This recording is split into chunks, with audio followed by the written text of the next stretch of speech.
ও ল্যাপটপে করা যায়, মোবাইলে করা যায় না, এই জন্য। ঠিক আছে, হরে কৃষ্ণ।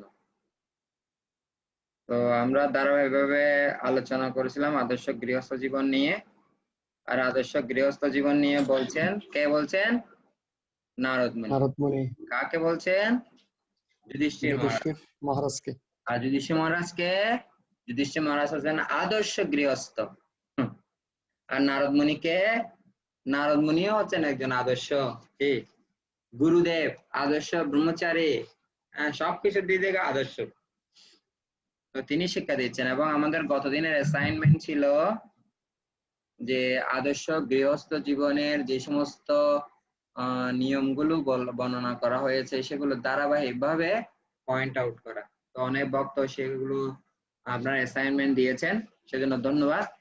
তবে অ্যাসাইনমেন্ট লেখার ক্ষেত্রে একটা গুরুত্বপূর্ণ তথ্য আপনাদের বলে রাখা দরকার। সে গুরুত্বপূর্ণ তথ্য হচ্ছে, যদি অ্যাসাইনমেন্ট যে ক্লাস শেষ হবে, ক্লাস শেষ হওয়ার সাথে সাথে যদি আপনি করতে শুরু করেন, এটা 20 মিনিটের মধ্যে কমপ্লিট হয়ে যাবে। কিন্তু যদি একদিন সময় নেন বা এটা রাতের বেলায় করেন, তাহলে সেটা 1 ঘন্টা সময় লাগবে এই অ্যাসাইনমেন্ট তৈরি করতে। আবার যদি একদিন পরে করেন 2 ঘন্টা লাগবে, 2 দিন পরে করলে 3 ঘন্টা লাগবে। একদম বৃহস্পতিবার গিয়ে যদি লিখবেন, তখন দেখবেন যে অনেক চাপ, অনেক প্রেসার, এটা লেখাটা সম্ভব হচ্ছে না, হাত চলছে না। তো সেজন্য ভক্তি শাস্ত্রী এবং ভক্তি আমার আশা করি ভবিষ্যতে করবেন। তো এখন থেকে একটু ছোট ছোট প্র্যাকটিস করা হচ্ছে। তো আপনারা নিশ্চয়ই অ্যাসাইনমেন্ট লেখার ক্ষেত্রে যেদিন যখন ক্লাস শেষ হবে, যদি পারেন তৎক্ষণাৎ লিখে ফেলতে, তাহলে খুব 1 ঘন্টার মধ্যে আপনি কমপ্লিট করে ফেলতে পারবেন। কারণ আমাদের যে চেতনা সেইভাবে থাকে। কিন্তু যদি সকালে না, বিকালে লিখবো অথবা পরের দিন লিখবো এভাবে করেন, যত দিন যাবে তত এটা অ্যাসাইনমেন্টটা কঠিন হয়ে যাবে। কি বলছিল প্রভু, আমি তো ভুলে গেছি, মনে নেই। কিরে, মাথায় ঢুকতেছে না, সব মনে হচ্ছে পারবো, কিন্তু লিখতে গিয়ে আর লেখা যাচ্ছে না, এই ধরনের মনে হবে। তো যদিও এখানে আমরা পয়েন্ট গুলো দিয়েছি, তো আজকের একটা অ্যাসাইনমেন্টটা আমি আগে থেকে দিয়ে দিই। সেটা হচ্ছে, আজকে আমরা চেষ্টা করবো যে পুরো অধ্যায়টা শেষ করতে। তো পুরো অধ্যায় শেষ করলে এখানে নারদ মুনি অনেকগুলো গৃহস্থ জীবনের করণীয় সম্পর্কে বর্ণনা করেছেন। তো করণীয় গুলো অলরেডি অর্ধেক লিখেছেন, আর গুলো কমপ্লিট করবেন। তো কিছু কিছু গৃহস্থ জীবনের নিয়মগুলো, সেগুলো পালন করা সহজ হচ্ছে, আবার কিছু কিছু আপনার জন্য চ্যালেঞ্জ মনে হচ্ছে, দুরূহ মনে করা হচ্ছে। তো এই যেগুলো আপনি পালন করতে পারছেন না, যেগুলো করতে পারছেন, সেগুলো পয়েন্ট আউট করবেন। আমি এই জিনিসগুলো অলরেডি পালন করছি। আর যেগুলো চ্যালেঞ্জ মনে হচ্ছে, দুরূহ মনে করা হচ্ছে, সেগুলোকে পয়েন্ট আউট করবেন। এবং এগুলোর জন্য পরিকল্পনা, ভবিষ্যৎ পরিকল্পনা, এগুলো কিভাবে বাস্তবায়ন করবেন তার জন্য ভবিষ্যৎ পরিকল্পনা আপনি কি লিখবেন। এই যে নিয়মগুলো নারদ মুনি দিচ্ছেন, সেগুলো অলরেডি কিছু কিছু নিয়ম আছে আপনি অলরেডি পালন করছেন। কি কি নিয়ম পালন করছেন, কি কি উপদেশগুলো পালন করছেন, সেগুলো লিপিবদ্ধ করবেন। আর যেগুলো চ্যালেঞ্জ বলে মনে হচ্ছে, যেগুলো কঠিন বলে মনে হচ্ছে আপনার জন্য, সেগুলো লিপিবদ্ধ করবেন। এবং যেগুলো কঠিন বলে মনে হচ্ছে, সেগুলোর জন্য আপনার পরিকল্পনা কি, কিভাবে আপনি সেগুলো বাস্তবায়নের জন্য পদক্ষেপ গ্রহণ করবেন। এই হলো অ্যাসাইনমেন্ট, অগ্রিম দিয়ে দিলাম, ঠিক আছে। তো এখন কি করতে হবে, এখন আমরা আবার ধারাবাহিকভাবে শ্রবণ করি। তো এটা হচ্ছে 11 নম্বর শ্লোক। কুকুর, পতিত মানুষ এবং চণ্ডাল প্রভৃতি অস্পৃশ্যদেরও গৃহস্থরা যথাযথ ভোগ্য বস্তু দিয়ে পালন করবেন। এমনকি অত্যন্ত মমতাস্পদ পত্নীকেও অতিথি সেবায় নিযুক্ত করা উচিত। তো শিল প্রভুপাদ এখানে তাৎপর্য বলবেন। বিশেষ করে বর্তমান সময়ে কুকুরকে লালন পালন করা হচ্ছে, কুকুরকে গৃহস্থদের ঘরে বেডরুমে পর্যন্ত নিয়ে আসতেছে, আর অপরদিকে গাভীকে বধ করা হচ্ছে, হত্যা করা হচ্ছে। এ হচ্ছে আমাদের দুর্ভাগ্য। এখানে এখন প্রভুপাদ বলবেন। জয় শিল প্রভুপাদ কি জয়। যদিও আধুনিক সমাজে কুকুরকে গৃহের সামগ্রী রূপে গ্রহণ করা হয়, কিন্তু বৈদিক প্রথায় কুকুর অস্পৃশ্য, যে কথা এখানে উল্লেখ করা হয়েছে। কুকুরকে যথাযোগ্য আহার দিয়ে পালন করা যেতে পারে, কিন্তু তাকে গৃহে প্রবেশ করতে দেওয়া যেতে পারে না। শয়ন কক্ষে প্রবেশ করতে দেওয়া তো কোনো প্রশ্নই ওঠে না। অস্পৃশ্য চণ্ডালদেরও জীবনের আবশ্যকতাগুলো প্রদান করা উচিত। সেই প্রসঙ্গে এখানে যথা অর্থাৎ যতখানি প্রয়োজন শব্দটি ব্যবহার করা হয়েছে।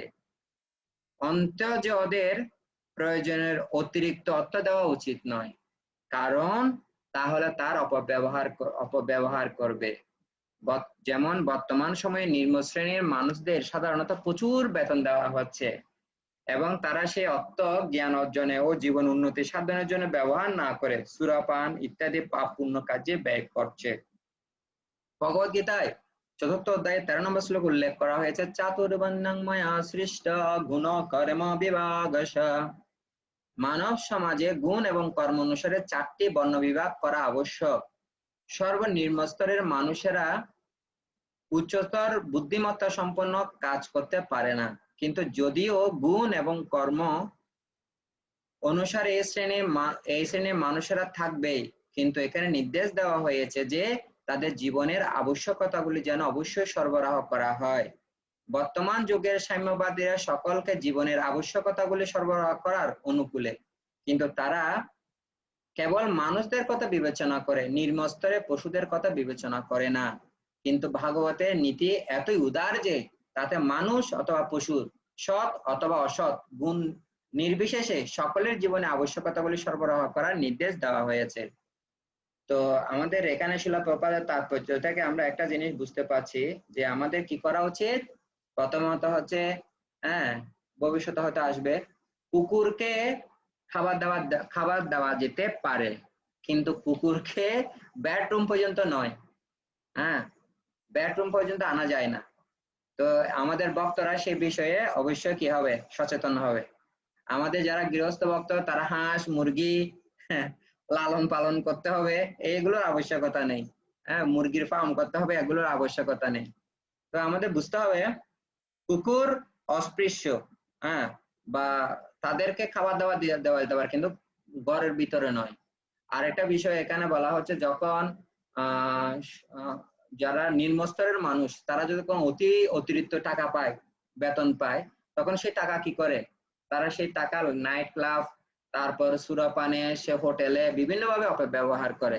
তো বেশি টাকা এজন্য অপব্যবহার হচ্ছে, তো সেই জন্য তার চরিত্রটাও কলুষিত হয়ে যাচ্ছে।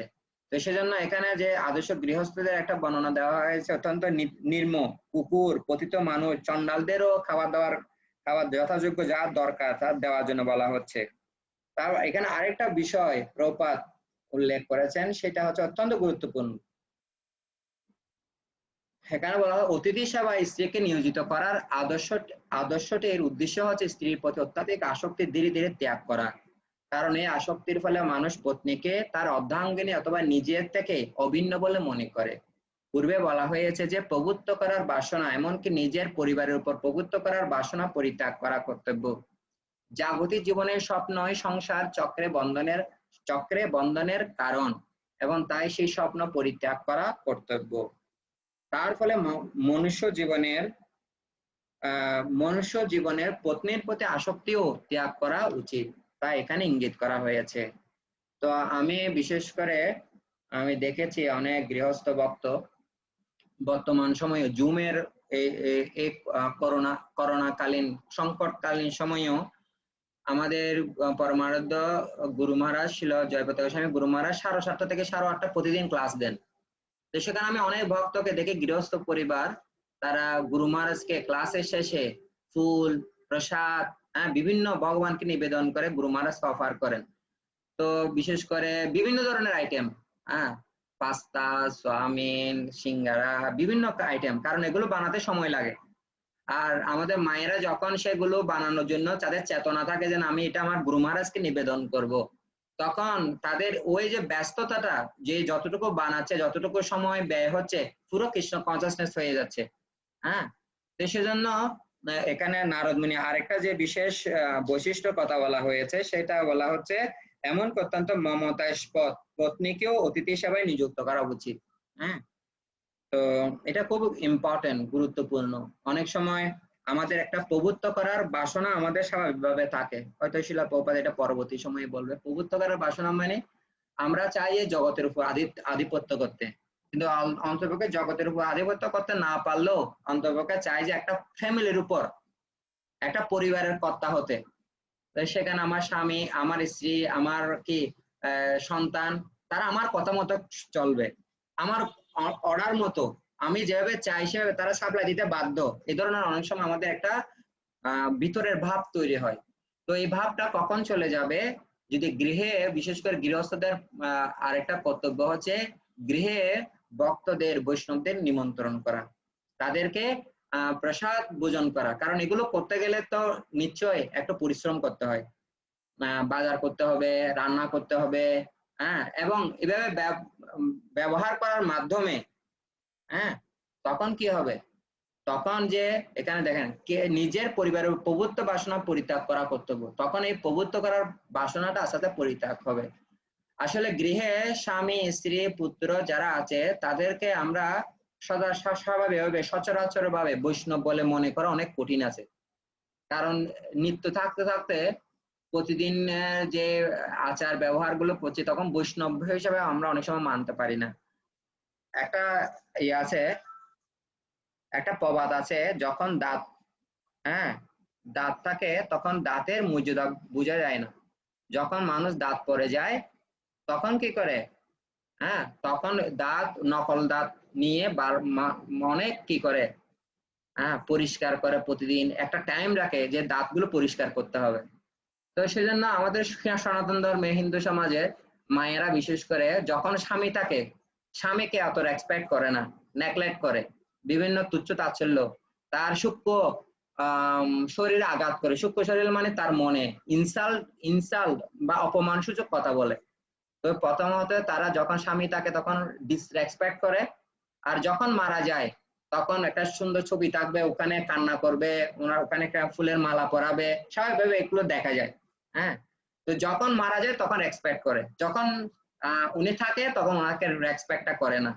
তো এটা হচ্ছে আমাদের একটা বৈষ্ণব সমাজে একটা অনেক বড় ধরনের মানে কি ভ্রান্তি, গলত। দেশে পর্যায় থেকে আমাদের উঠে আসতে হবে, আমাদের মনে করতে হবে যে আমাদের স্ত্রী, আমাদের পুত্র, এরা হচ্ছে বৈষ্ণব, ওদেরকে যথাযোগ্য ভাবে দেখাশোনা করা। শেষ তোমার ছিল ভক্তিবিনোদ ঠাকুর একজন আদর্শ দৃষ্টান্ত স্থাপন করেছেন যে এরা স্ত্রী পুত্র যারা আছে সবাই হচ্ছে বৈষ্ণব, ওদেরকে রক্ষণাবেক্ষণ করা, ওদেরকে যত্ন করে কৃষ্ণের দিকে নিয়ে যাওয়া, এটা আমাদের কর্তব্য। সেই সাথে এটাও আমাদের মনে রাখতে হবে যে আমাদের গৃহে যেন অন্তপক্ষে বছর সমাসে তো মাস্ট, হ্যাঁ, নিমন্ত্রণ করে নিয়ে যেতে হবে গৃহে। আসুন আমাদের গৃহে পদধূলি দান করুন, হ্যাঁ, প্রসাদ গ্রহণ করুন, এভাবে নিমন্ত্রণ করতে হবে। হ্যাঁ, তখন এই যে আমাদের যে প্রভুত্ব করার বাসনাটা, সেটা আস্তে আস্তে ডেস্ট হয়ে যাবে। আমি আগে বলেছি, যারা শুনেননি তাদেরকে বলছি যে বাচ্চারা, সন্তানেরা মাকে কি করবে, গুরু হিসেবে গ্রহণ করবে, মা তার পতিকে গুরু হিসেবে গ্রহণ করবে, তার পতি কি করবে, তার গুরুদেবের আদেশ নির্দেশ অনুসারে চলবে, আর ওই গুরু তার গুরু অনুসারে চলবে। এভাবে কৃষ্ণের আদেশ অনুসারে পরিচালিত হবে, এভাবে সমাজ ব্যবস্থাটা সিস্টেমেটিক ভাবে চলবে। তো সেজন্য আমাদের এটা গৃহস্থ জীবনের আরেকটা মেন কর্তব্য হচ্ছে আমাদের অন্তপক্ষে গৃহে নিয়ে বৈষ্ণবদেরকে, ভক্তদেরকে প্রসাদ ভোজন করা, তাদের সেবা করা। তখন এই যে আমাদের ফ্যামিলির উপর, পরিবারের উপরে যে আধিপত্য করার বা প্রভুত্ব করার একটা বাসনা আছে, এটা আস্তে আস্তে কি হয়ে যাবে, কেটে যাবে। তো এখানে আবার শিল নারদ মুনি আবার বলছেন, মানুষ তার পত্নীকে তার এতই আপন বলে মনে করে যে তার জন্য সে নিজেকে হত্যা করতে পারে এবং পিতা এবং গুরুকে হত্যা করতে পারে। অতএব কেউ যদি সে পত্নীর প্রতি আসক্তি ত্যাগ করে, তাহলে তার দ্বারা অজিত ভগবানকে বিজিত হন। কি অদ্ভুত! অজিত মানে ভগবান হচ্ছে অজিত, তাকে জয় করা যায় না সহজে। তো সে অজিত ভগবানকে জয় করা যাবে, বিজিত হবেন। হ্যাঁ, ভগবানকে জয় করা যাবে কখন, যদি সেই পত্নীর প্রতি যে আসক্তি, সেটা যদি কেউ ত্যাগ করতে পারে। পত্নীর প্রতি আসক্তি মানে কি, যে আমি একটু আগে বলেছি, পত্নীর মানে আসক্তি মানে আমার পত্নী হচ্ছে একজন বৈষ্ণবী, আমার পুত্ররা হচ্ছে আমার একজন ভগবানের ভক্ত। তো তাদের দেখাশোনা করা, তাদেরকে যত্ন নেওয়া, সেটা একটা বিষয়। আর না, আমার পত্নী, আমার পুত্র, এরা এরা কেন রয়েছে, এটা আমার সেবা করার জন্য, আমি যেভাবে চাই সেভাবে করার জন্য তারা রয়েছে। এই ধরনের যে একটা যে ভক্ত অভিমান, হ্যাঁ, এটা পরিত্যাগ করা। হ্যাঁ, তো এখানে খুব একটা গুরুত্বপূর্ণ ইম্পর্টেন্ট কথা বলেছে। আপনি পেপার পত্রিকা করলে অহরহ এই জিনিসগুলো দেখছেন। মানুষ তার পত্নীকে এত আপন বলে মনে করে, তার জন্য নিজেকে অনেক সময় ইমোশনালি অথবা আবেগ প্রবণ এত বেশি হয়ে যায় যে অনেক সময় স্ত্রীর উপর অভিমান করে সুইসাইড করে, আত্মহত্যা করে। কি কি দুর্ভাগ্য। হ্যাঁ, তো আমাদের অন্তপক্ষে আমরা চেষ্টা করব যারা কৃষ্ণ ভাবনায় জীবনে আছে তাদের জন্য ইমোশনালি অর্থাৎ আবেগ প্রবণ ভাবে বা স্ত্রীর উপর রাগান্বিত হয়ে যেন অন্তপক্ষে আপনি সুইসাইড না করেন, আত্মহত্যার পথ বরণ না করেন। হ্যাঁ, একটা আর হচ্ছে পিতা এবং গুরুকেও হত্যা করতে পারে। এই ধরনের অহরহ আপনি দেখেন, আশেপাশে দেখবেন এই ধরনের অনেক অহরহ ঘটনা ঘটছে এবং পত্রিকাগুলোতে সে ধরনের কথা অহরহ প্রকাশিত হচ্ছে। তো যদি সেই আসক্তিটা আমাদের যে ধরনের ফ্যামিলির প্রতি যদি আসক্তিটা সেটা যদি ভগবানের প্রতি আসক্ত হয়, তাহলে অজিত ভগবানও আমাদের কাছে কি হবে, বিজিত হবে। এখানে শিলা প্রভুপাদ অত্যন্ত সুন্দর তাৎপর্য দিয়েছেন। তিনি বলছেন প্রত্যেক পতি তার পত্নীর প্রতি অত্যন্ত আসক্ত। প্রভুপাদ নিজে গৃহস্থ জীবনে ছিলেন, তাই ওনার অভিজ্ঞতা আরো বেশি। তাই পত্নীর সঙ্গে সম্পর্ক ত্যাগ করা অত্যন্ত কঠিন, কিন্তু কেউ যদি ভগবানের সেবার জন্য তা ত্যাগ করেন তাহলে অজিত ভগবান তার বশীভূত হন। আর ভগবান যদি ভক্তের প্রতি প্রসন্ন হন তাহলে তার অলভ্য কি থাকতে পারে। সুতরাং মানুষ কেন তার পত্নী এবং সন্তানের প্রতি আসক্তি ত্যাগ করে ভগবানের শরণাগত হবে না? তার ফলে কি ক্ষতি হয়? গৃহস্থ জীবন মানে হচ্ছে পত্নীর প্রতি আসক্তি, আর সন্ন্যাস জীবনের অর্থ হচ্ছে সেই আসক্তি ত্যাগ করে ভগবান শ্রীকৃষ্ণের প্রতি আসক্ত হওয়া। তো সেটা একটা বিষয় আমাদের ক্লিয়ার রাখতে হবে, সেটা হচ্ছে আসক্তি ত্যাগ করা মানে এ নয় যে আমি ঘর বাড়ি ছেড়ে দিয়ে সব কি মঠে মন্দিরে চলে আসবো, বৃন্দাবন মথুরা মায়াপুর গিয়ে বাস করব, এটা নয়। হ্যাঁ, আসক্তি মানে আপনি একটা দায়িত্ব গ্রহণ করেছেন। গৃহস্থ জীবন মানে একটা দায়িত্ব গ্রহণ করা। সে দায়িত্বটা আপনার একদম কন্টিনিউ মানে কমপক্ষে 50 বছর অব্দি চালিয়ে নিয়ে যেতে হবে। কেউ যদি 25 বছর বা 30 বছরে যদি বিবাহ করে, তার পুত্র সন্তান আসে এবং সে দেখো যখন 50 বছর হবে তখন অলরেডি তার ছেলের বয়স 25 থেকে 20 থেকে 25 বছর বয়স হয়ে যাবে। তখন কপিল দেব যেমন মাতা দেবাহুতির দায়িত্ব নিয়েছিলেন সেভাবে দায়িত্ব নিয়ে নেওয়ার মতো অবস্থা তৈরি হবে। হ্যাঁ, তখন চিন্তা করা যেতে পারে। কিন্তু আসক্তি ত্যাগ মানে হচ্ছে আপনি যে আশ্রমে আছেন, যে অবস্থান আছে সেখানে স্থিত থাকুন, কিন্তু আপনার আসক্তিটা কৃষ্ণের প্রতি বর্ধিত করুন। আপনার পুত্র, আপনার স্ত্রী সবাইকে কৃষ্ণের দিকে নিয়ে আসেন। হ্যাঁ, সেটা সেটা এখানে বলা হচ্ছে। এটা ভুলভাবে ব্যাখ্যা করলে হবে না। হম সেটা আমাদের বুঝতে হবে। তো পরবর্তী শ্লোকে বলছেন যথাযথভাবে বিবেচনা করে পত্নীর শরীরের প্রতি আসক্ত হওয়া আকর্ষণ পরিত্যাগ করা কর্তব্য, কারণ সেই শরীর অন্তে কৃমি, বিষ্ঠা অথবা বর্ষে পরিণত হবে। এই তুচ্ছ শরীরের কি মূল্য? আর পরম পুরুষ ভগবান কত মহান, যিনি আকাশের মতো সর্বব্যাপ্ত। তারপর শ্লোকে বলছেন বুদ্ধিমান ব্যক্তির ভগবত প্রসাদ অথবা পঞ্চসোনা যজ্ঞ অনুষ্ঠান করে যজ্ঞ অবশিষ্ট আহার করে সন্তুষ্ট থাকা উচিত। তার ফলে দেহের প্রতি আসক্তি এবং দেহের সঙ্গে সম্পর্কিত বস্তুর প্রতি তথাকথিত মমতা পরিত্যাগ করা যায়। কেউ যখন তা করতে সক্ষম হন তখন তিনি মহাত্মার পদ প্রাপ্ত হন। তো আমি এই শ্লোকের আগের শ্লোক একটু বলতে চাই। আমরা শিল প্রভুপাদের গ্রন্থগুলো নিশ্চয়ই আপনারা পড়েছেন। বিশেষ করে একটা আত্মজ্ঞান লাভের পন্থা মনে হয় সম্ভবত সেখানে আছে, লিকুইড বিউটি। লিকুইড বিউটি মানে হচ্ছে তরল সৌন্দর্য, এবং যদি ডিভাইস খোঁজ করেন সেখানেও এই গল্পটা আছে। হ্যাঁ, তো আমাদের বুঝতে হবে আমাদের যে শরীরটা সেগুলো কি দিয়ে তৈরি করা হয়েছে, কি কি আছে সেখানে। এখানে বলা হচ্ছে কৃমি, বিষ্ঠা এবং বর্ষ, হ্যাঁ, এগুলো পরিণত হবে। তো আমাদের যে সচ্চিদানন্দ ভগবানের শরীর হচ্ছে সৎ চিত আনন্দময়। আমাদের শরীরটা হচ্ছে 8টা উপাদান দিয়ে তৈরি হয়েছে, ক্ষিতি, অপ, তেজ, মরদ, বোম। হ্যাঁ, এবং মন, বুদ্ধি, অহংকার। মন, বুদ্ধি, অঙ্গে 8টা বস্তু দিয়ে আমাদের শরীরটা তৈরি হয়েছে, আর আত্মাটা তৈরি হয়েছে সৎ চিত এবং আনন্দ। তো আমাদের যে আকর্ষণ এই যে বিশেষ করে সেটা দেহ কেন্দ্রিক। আমাদের ছিল ভক্তি প্রেম মহারাজ একটা কথা বলেছেন, আমাদের দুইটা রোগ আছে, একটা হচ্ছে হার্ট ডিজিজ আর একটা হচ্ছে স্কিন ডিজিজ। হ্যাঁ, একটা হচ্ছে হার্ট ডিজিজ মানে কি হৃদরোগ, সেটাকে কাম, ক্রোধ, লোভ, মোহ, মদ, মাৎসর্য, এটা হার্ট ডিজিজ। আর স্কিন ডিজিজ মানে হচ্ছে এটা চর্মরোগ। হ্যাঁ, বিশেষ করে বিপরীত লিঙ্গের প্রতি কি হওয়া, অত্যধিক আসক্ত হওয়া। কিন্তু এই আসক্তি যখন ভগবান কৃষ্ণের জন্য নিবেদন করা হয় তখন তার জীবনের দ্বার, তার ভগবানের যাওয়ার রাস্তা কি হয়, উন্মুক্ত হয়ে যায়। আর আর গৃহস্থরা আরেকটা যেটা করা দরকার সেটা হচ্ছে অর্থাৎ ভগবত প্রসাদ, আর ভগবানকে নিবেদন না করে কিছু গ্রহণ করবে না। হ্যাঁ, যজ্ঞা সৃষ্ট সিনসন্ত মুচ্যন্তে সর্বক্লেশ বিষয় ভুঞ্জন্তে অগম পাপং যে পশ্যন্তে আত্ম কারণা। ভগবত ভক্ত কি করে না, ভগবানকে না দিয়ে কিছু গ্রহণ করেন না। আপনারা জানেন শিল ভক্তিবিনোদ ঠাকুর কিছু আম নিয়ে এসেছিলেন ভগবানকে নিবেদন করার জন্য। শিল ভক্তি সিদ্ধান্ত সরস্বতী ঠাকুর সেখান থেকে একটা আম খেয়ে ফেলেছেন। তখন ওনার বাবা বললেন, ভক্তিবিনোদ ঠাকুর বললেন, দেখো এই ফলগুলো আমগুলো এনেছিলাম ভগবানের জন্য, তুমি খেয়ে ফেললে। তখন শিল ভক্তি সিদ্ধান্ত সরস্বতী ঠাকুর এমন শপথ নিয়েছেন যে আমি আর জীবনে কখনো আম খাবো না, এবং উনি জীবদ্দশায় ওই দিন থেকে আর কখনো আম গ্রহণ করেননি। কারণ আম এমন একটা ফল, এটাকে অমৃতের সাথে তুলনা করা হয়। অন্য ফল হলেও ত্যাগ করা যায়।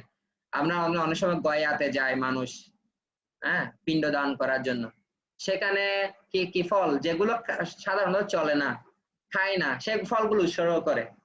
হ্যাঁ, স্বাভাবিকভাবে অনেকে যায় যখন, তখন কি ফল, যেমন বিচি কলা আছে সেটা, অথবা আমলকি আছে, কেউ কেউ আছে কি আপেল। কিন্তু আমটা কিন্তু ত্যাগ করা খুব কঠিন, বিশেষ করে বাঙালিদের জন্য। আমটা হচ্ছে সবচেয়ে মিষ্টি হ্যাঁ, এটা ভাগবতমে বর্ণনা করা হচ্ছে সুমিষ্ট ফল, রসালো ফল। তো সেই ফল ভগবানের, কেন আমি এইটা এমন করলাম, আমি আর খাবো না। তো আমাদের সন্তানদেরকে এমন ভাবে শেখাতে হবে যেন ওরা ভগবানের যে কোনো দ্রব্য আনুক না কেন বাজারে, সেটা যেন ভগবানকে নিবেদন না করে, যেন ওরা গ্রহণ না করে। সেই প্র্যাকটিস, হ্যাঁ, শিখানো। বলা যেতে পারে তোমার দাদা আগে কৃষ্ণকে দেওয়া হবে, হ্যাঁ, মধুসূদন দাদাকে দেওয়া হবে, তারপর তুমি গ্রহণ করতে পারো। হ্যাঁ, আগে এটা ভোগ লাগবে। হ্যাঁ, আর আসলে এখন বর্তমান সময় করোনাকালীন সময়ে সেটা তো এখন প্রমাণিত হচ্ছে যে কোনো খাবার দাবার আনলে বাজার থেকে 24 ঘন্টা 48 ঘন্টা সেটা রেখে দেওয়া, তারপর সেটাকে পিউরিফাই করে দেওয়া। তো পিউরিফাই এর একটা সূক্ষ্মভাবে বিষয় আছে, একটা স্থূল বিষয় আছে। যে ভগবানকে নিবেদন করার মাধ্যমে সেটা হচ্ছে সূক্ষ্মভাবে কি পিউরিফাই হয়ে যাবে, পরিশুদ্ধ হয়ে যাবে। যতগুলো কর্মিক রিয়েকশন আছে, হ্যাঁ, কর্মের ফল আছে, সব নষ্ট হয়ে যাবে।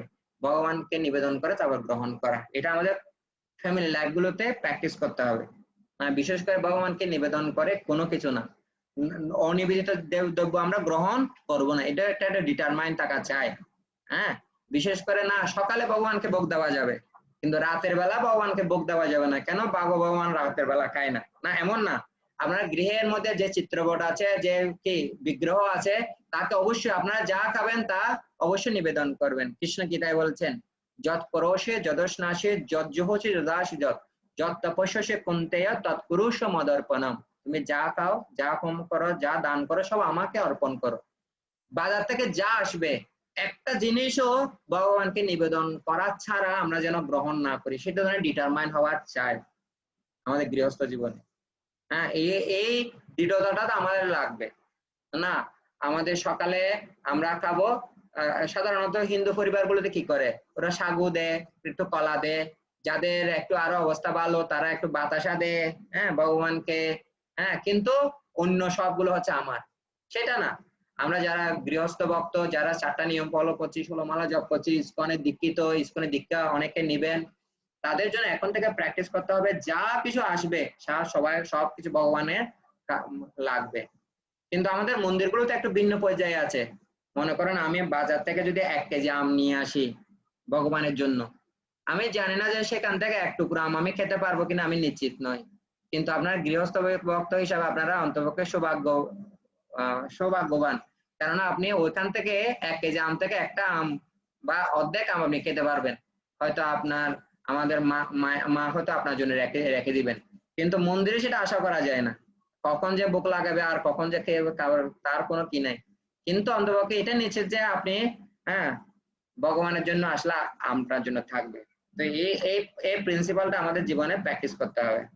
তো শিল প্রভুপাদ এখানে বর্ণনা করছেন প্রকৃতি ইতিমধ্যে আমাদের আহারের ব্যবস্থা করে রেখেছে।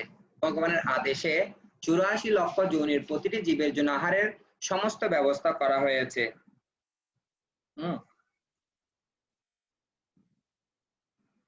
ঠিক আছে, ওকে।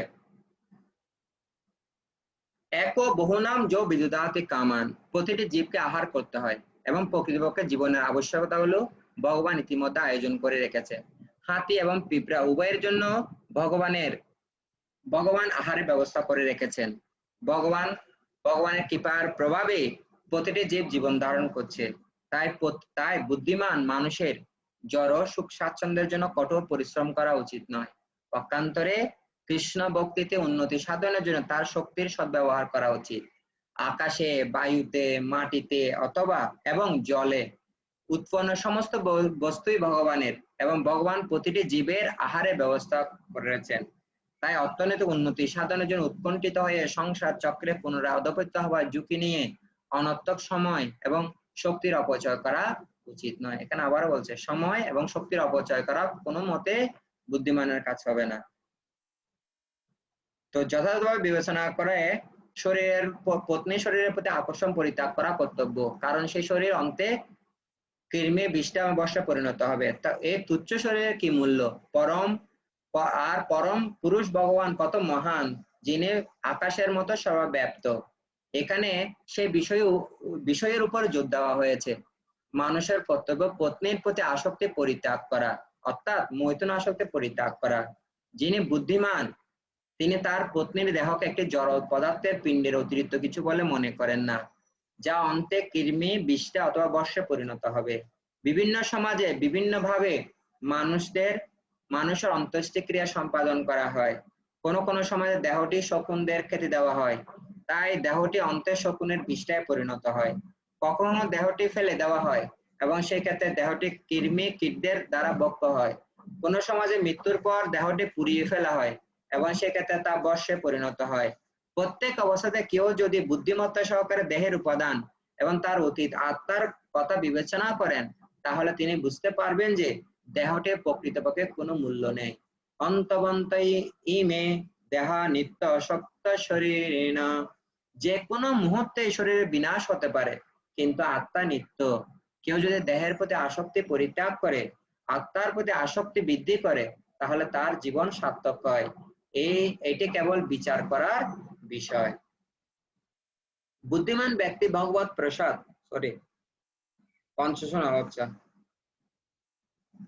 যজ্ঞ আহার করে সন্তুষ্ট থাকা, তার ফলে দেহের আসক্তি দেহের আসক্তি এবং দেহের সঙ্গে সম্পর্কিত বস্তু প্রতি তথাগত মমতা পরিত্যাগ করা যায়। কেউ যখন তা করতে সক্ষম হয় তখন তিনি মহাত্মার পদ প্রাপ্ত হন। তো শিল প্রবাদের তাৎপর্যের একাংশ, সুখ স্বাচ্ছন্দ্যের জন্য কঠোর পরিশ্রম করা উচিত নয়।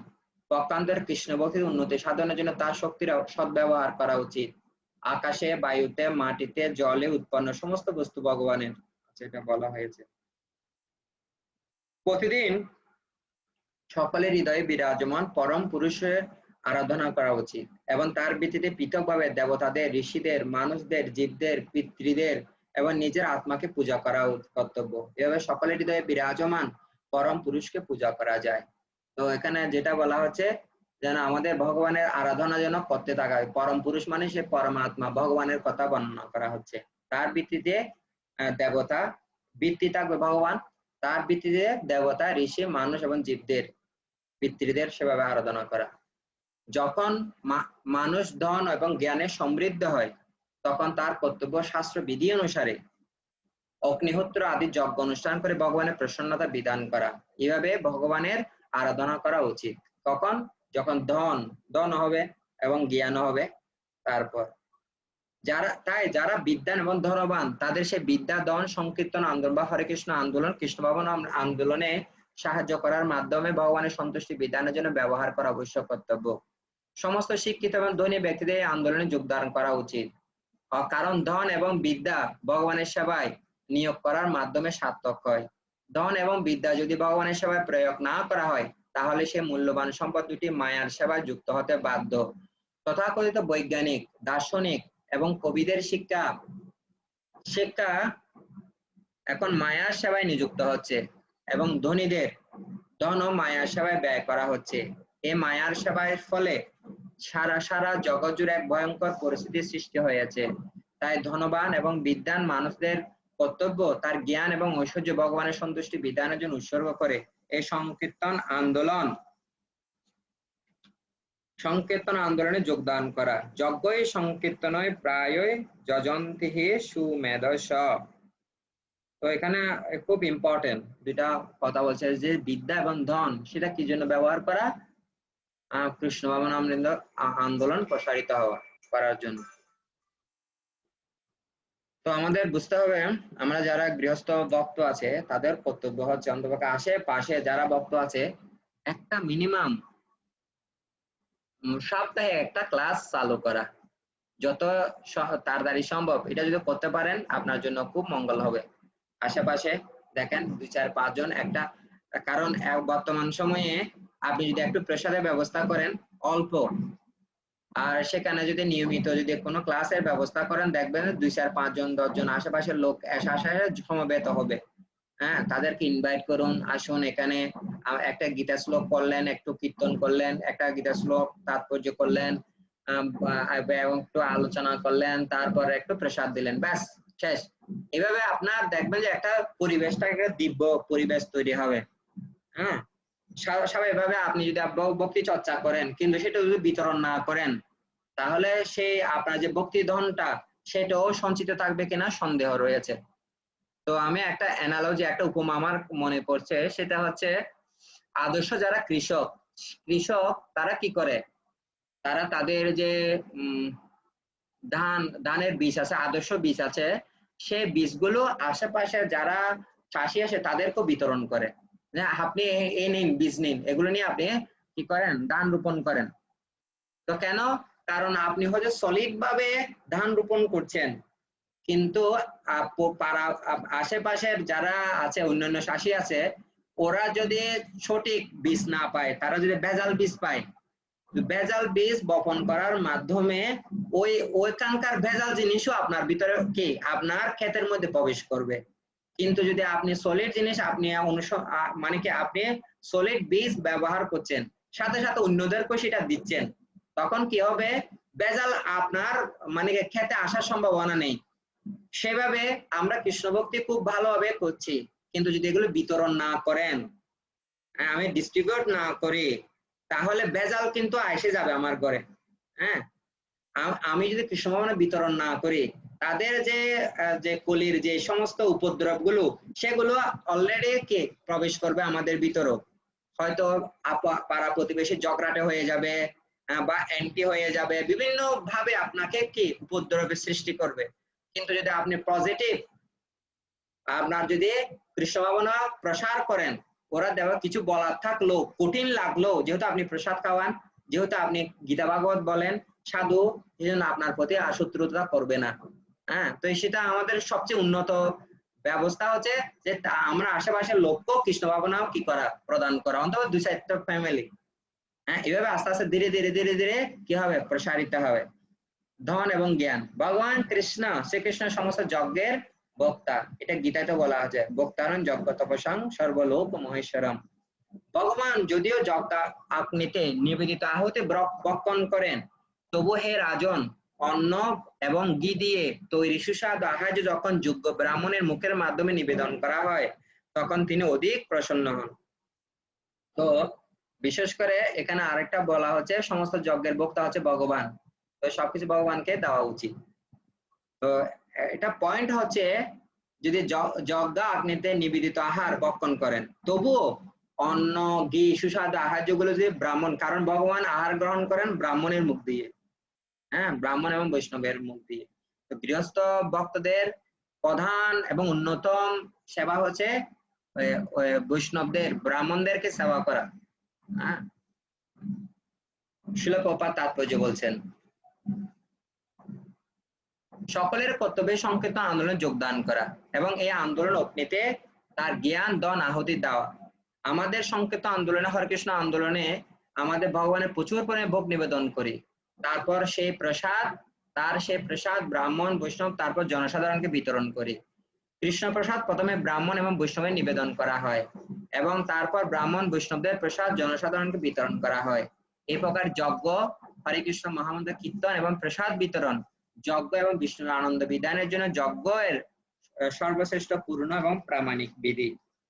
তো এখানে যে কথাটা বলা হচ্ছে, আমাদের কি করতে পারি, আমরা হরে কৃষ্ণ মহামন্ত্র কীর্তন করতে পারি, আর কি করতে পারি, প্রসাদ বিতরণ করতে পারি। প্রসাদ কাকে প্রথমে দিতে হবে, ব্রাহ্মণ এবং বৈষ্ণবদের, তারপর তাদের প্রসাদ কি জনসাধারণের মাধ্যমে আমরা বিতরণ করতে পারি। তো এটা গৃহস্থদের অন্যতম একটা প্রধান কাজ হচ্ছে গৃহে ব্রাহ্মণ বৈষ্ণবদেরকে ডেকে নিয়ে আনে প্রসাদ গ্রহণ করানো।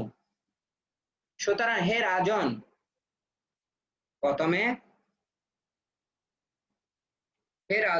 প্রথমে ব্রাহ্মণ এবং দেবতাদের প্রসাদ প্রদান করো এবং তাদের পর্যাপ্ত পরিমাণ আহার করানোর পর সে প্রসাদ তোমার যোগ্যতা অনুসারে অন্য জীবদের মধ্যে বিতরণ করো। এভাবে তুমি সমস্ত জীবের এবং সমস্ত জীবের অন্তরে যে পরমাত্মা রয়েছে তার আরাধনা করতে সমর্থ হবে। তাৎপর্যশীল প্রপাত বলছেন, সমস্ত জীবকে প্রসাদ বিতরণ করা হলে প্রথমে সে প্রসাদ ব্রাহ্মণ এবং বৈষ্ণবদের নিবেদন করতে হবে, কারণ ব্রাহ্মণরা হচ্ছে দেবতাদের প্রতিনিধি। তার ফলে সকলের অন্তর্যামী ভগবান পূজিত হবেন। প্রকাশ বাবু, বল, আপনি একটু পড়েন তো।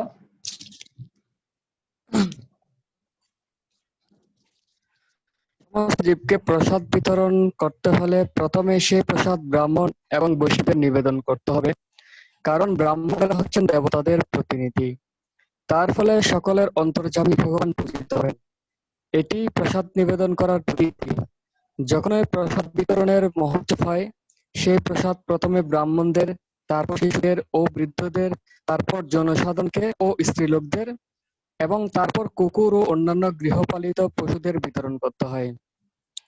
যখন বলা হয় যে পরমেশ্বর ভগবান নারায়ণ সকলের হৃদয়ে বিরাজমান, তার অর্থ এই নয় যে সকলেই নারায়ণ অথবা কোনো বিশেষ দরিদ্র ব্যক্তি হচ্ছেন নারায়ণ।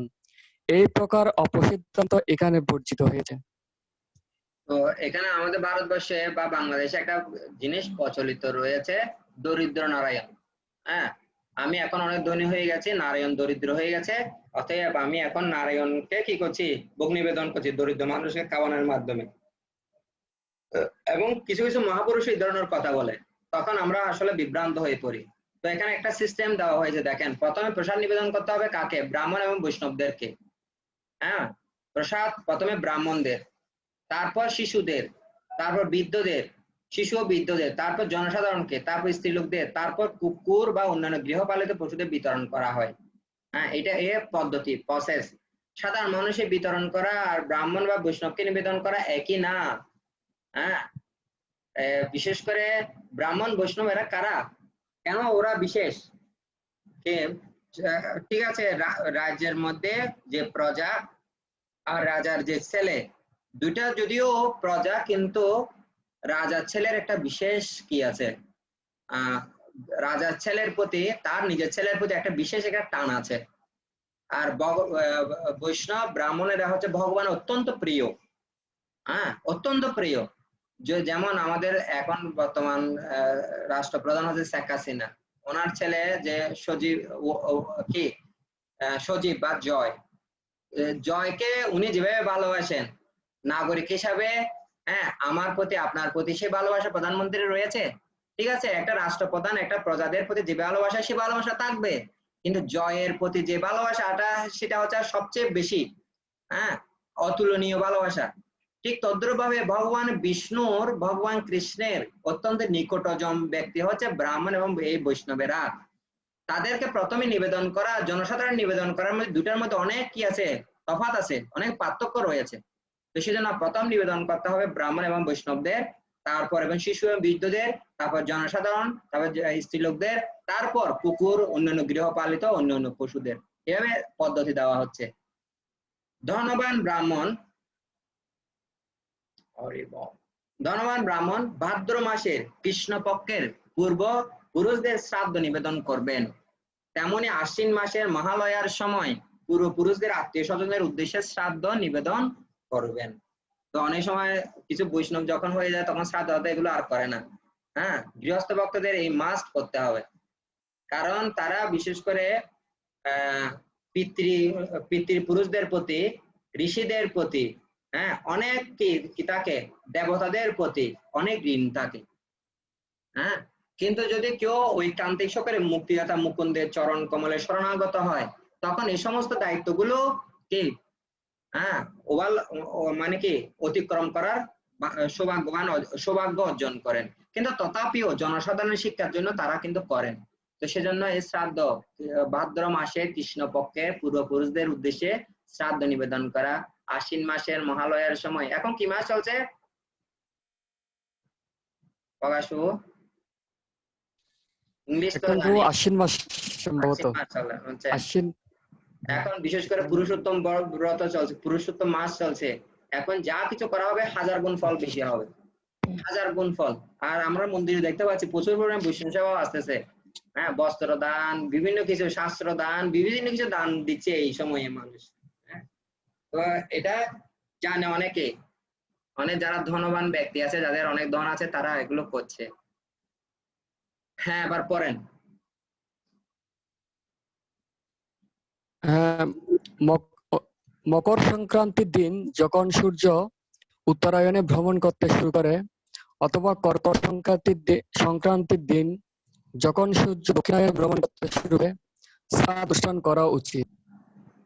মে সংক্রান্তিতে, তুলা সংক্রান্তিতে, ব্যতিপাত যোগে, ত্রয়োস্পর্শে, সূর্য এবং চন্দ্র গ্রহণের সময়, দ্বাদশীতে, শ্রবণ নক্ষত্রে, অক্ষয় তৃতীয়ায়, কার্তিক মাসের শুক্লাপক্ষের নবমী তিথিতে এবং শীত ঋতুর 4টি অষ্টকায়, মাঘ মাসের শুক্ল সপ্তমীতে, মঘাযুক্ত পূর্ণিমায়, পূর্ণ পূর্ণিমায় অথবা চন্দ্র যখন সম্পূর্ণ পূর্ণ নয় সে সময়, মাস নাম নক্ষত্রযুক্ত পূর্ণিমায়, দ্বাদশী তিথিযুক্ত অনুরাধা, শ্রবণ, উত্তর ফাল্গুনী, উত্তরসারা, উত্তর ভাদ্রপদা নক্ষত্রে অথবা উত্তর ফাল্গুনী, উত্তরসারা অথবা উত্তর ভাদ্রপদা একাদশীতে, এবং নিজের জন্ম নক্ষত্র অথবা শ্রবণ নক্ষত্রযুক্ত দিনে পিতৃপুরুষের শ্রাদ্ধ করা কর্তব্য। করতে হবে। তাৎপর্য করে তাৎপর্য, অয়ন শব্দটির অর্থ পথ বা গমন। বছরে যে 6 মাস সূর্য উত্তর দিকে ভ্রমণ করে তাকে বলা হয় উত্তরায়ণ, এবং যে 6 মাসে দক্ষিণ দিকে গমন করে তাকে বলা হয় দক্ষিণায়ন। সেই কথা ভগবদ গীতার 8ম অধ্যায় 24 থেকে 25 নম্বর শ্লোকে উল্লেখ করা হয়েছে। সূর্য যেদিন উত্তরায়ণে গমন শুরু করে এবং মকর রাশিতে প্রবেশ করে, সেই দিনটিকে বলা হয় মকর সংক্রান্তি। এবং সূর্য যখন দক্ষিণায়নে ভ্রমণ করতে শুরু করে এবং কর্কট রাশিতে প্রবেশ করে, সেই দিনটিকে বলা হয় কর্কট সংক্রান্তি। বছরের এই দুটি দিনে শ্রাদ্ধ অনুষ্ঠান করা উচিত। বিষুব বা বিষুব সংক্রান্তির অর্থ হচ্ছে মেষ সংক্রান্তি, বা যে দিনটিতে সূর্য মেষ রাশিতে প্রবেশ করে। সূর্য যে দিন তুলা রাশিতে প্রবেশ করে সেই দিনটিকে বলা হয় তুলা সংক্রান্তি। এই দুটি দিন বছরে একবারই হয়। যোগ শব্দটির এরপরের দেখা যাচ্ছে না, যোগ শব্দ অর্থ সূর্য, দেখা যাচ্ছে যোগ শব্দটির অর্থ, হ্যাঁ প্রভু দেখা যাচ্ছে। যোগ শব্দটির অর্থ সূর্য এবং চন্দ্রের নবমণ্ডলে ভ্রমণ করার সময় বিশেষ সম্পর্ক। 27টি বিভিন্ন যোগ রয়েছে, তার মধ্যে শতদেশ যোগটিকে বলা হয় ব্যতিপাত। সেই দিনটিতে শ্রাদ্ধ অনুষ্ঠান করা উচিত। তিথি বা চন্দ্রের দিন সূর্য এবং চন্দ্রের দূরত্ব অনুসারে বর্ণনা হয়ে থাকে। কখনো কখনো তিথি 24 ঘন্টা কম হয়, যখন সূর্যোদয়ের পরে তিথি শুরু হয় এবং পরের দিন সূর্যাস্তের পূর্বে তিথি শেষ হয়, তখন উভয় সূর্যোদয়ের মধ্যবর্তী 24 ঘন্টার মধ্যে তিথিটি পূর্বের তিথি এবং পরবর্তী তিথিটিকে স্পর্শ করে। তাকে বলা হয় ত্রহস্পর্শ বা 3টি তিথির স্পর্শ।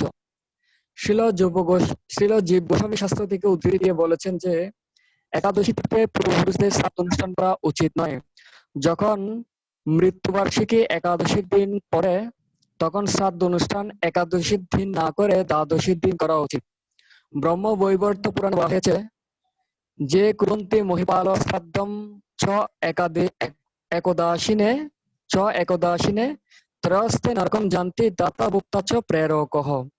অর্থাৎ একাদশীর দিন পূর্বপুরুষদের শ্রাদ্ধ করা হলে সেই শ্রাদ্ধের অনুষ্ঠানটা এবং যার উদ্দেশ্যে শ্রাদ্ধ নিবেদন করা হচ্ছে সেই পূর্বপুরুষ এবং শ্রাদ্ধের পুরোহিত সকলেই নরক গমন করে। তো আসলে আমাদের ম্যাক্সিমাম শ্রাদ্ধ হ্যাঁ প্রভু। ক্রিয়াগুলো মাঙ্গলিক অনুষ্ঠানগুলো হয় কখন? বিশেষ করে একাদশীর দিন বেশি করে করে যায় দেখবেন। তো আমার অন্তকে ভাগবতের নীতি অনুসারে দেখেন প্রভুপাদ কি কি দেয়নি সবকিছু ডিটেলস বর্ণনা করেছেন, শুধু আমাদের ভাগবত গুলো পড়তে হবে।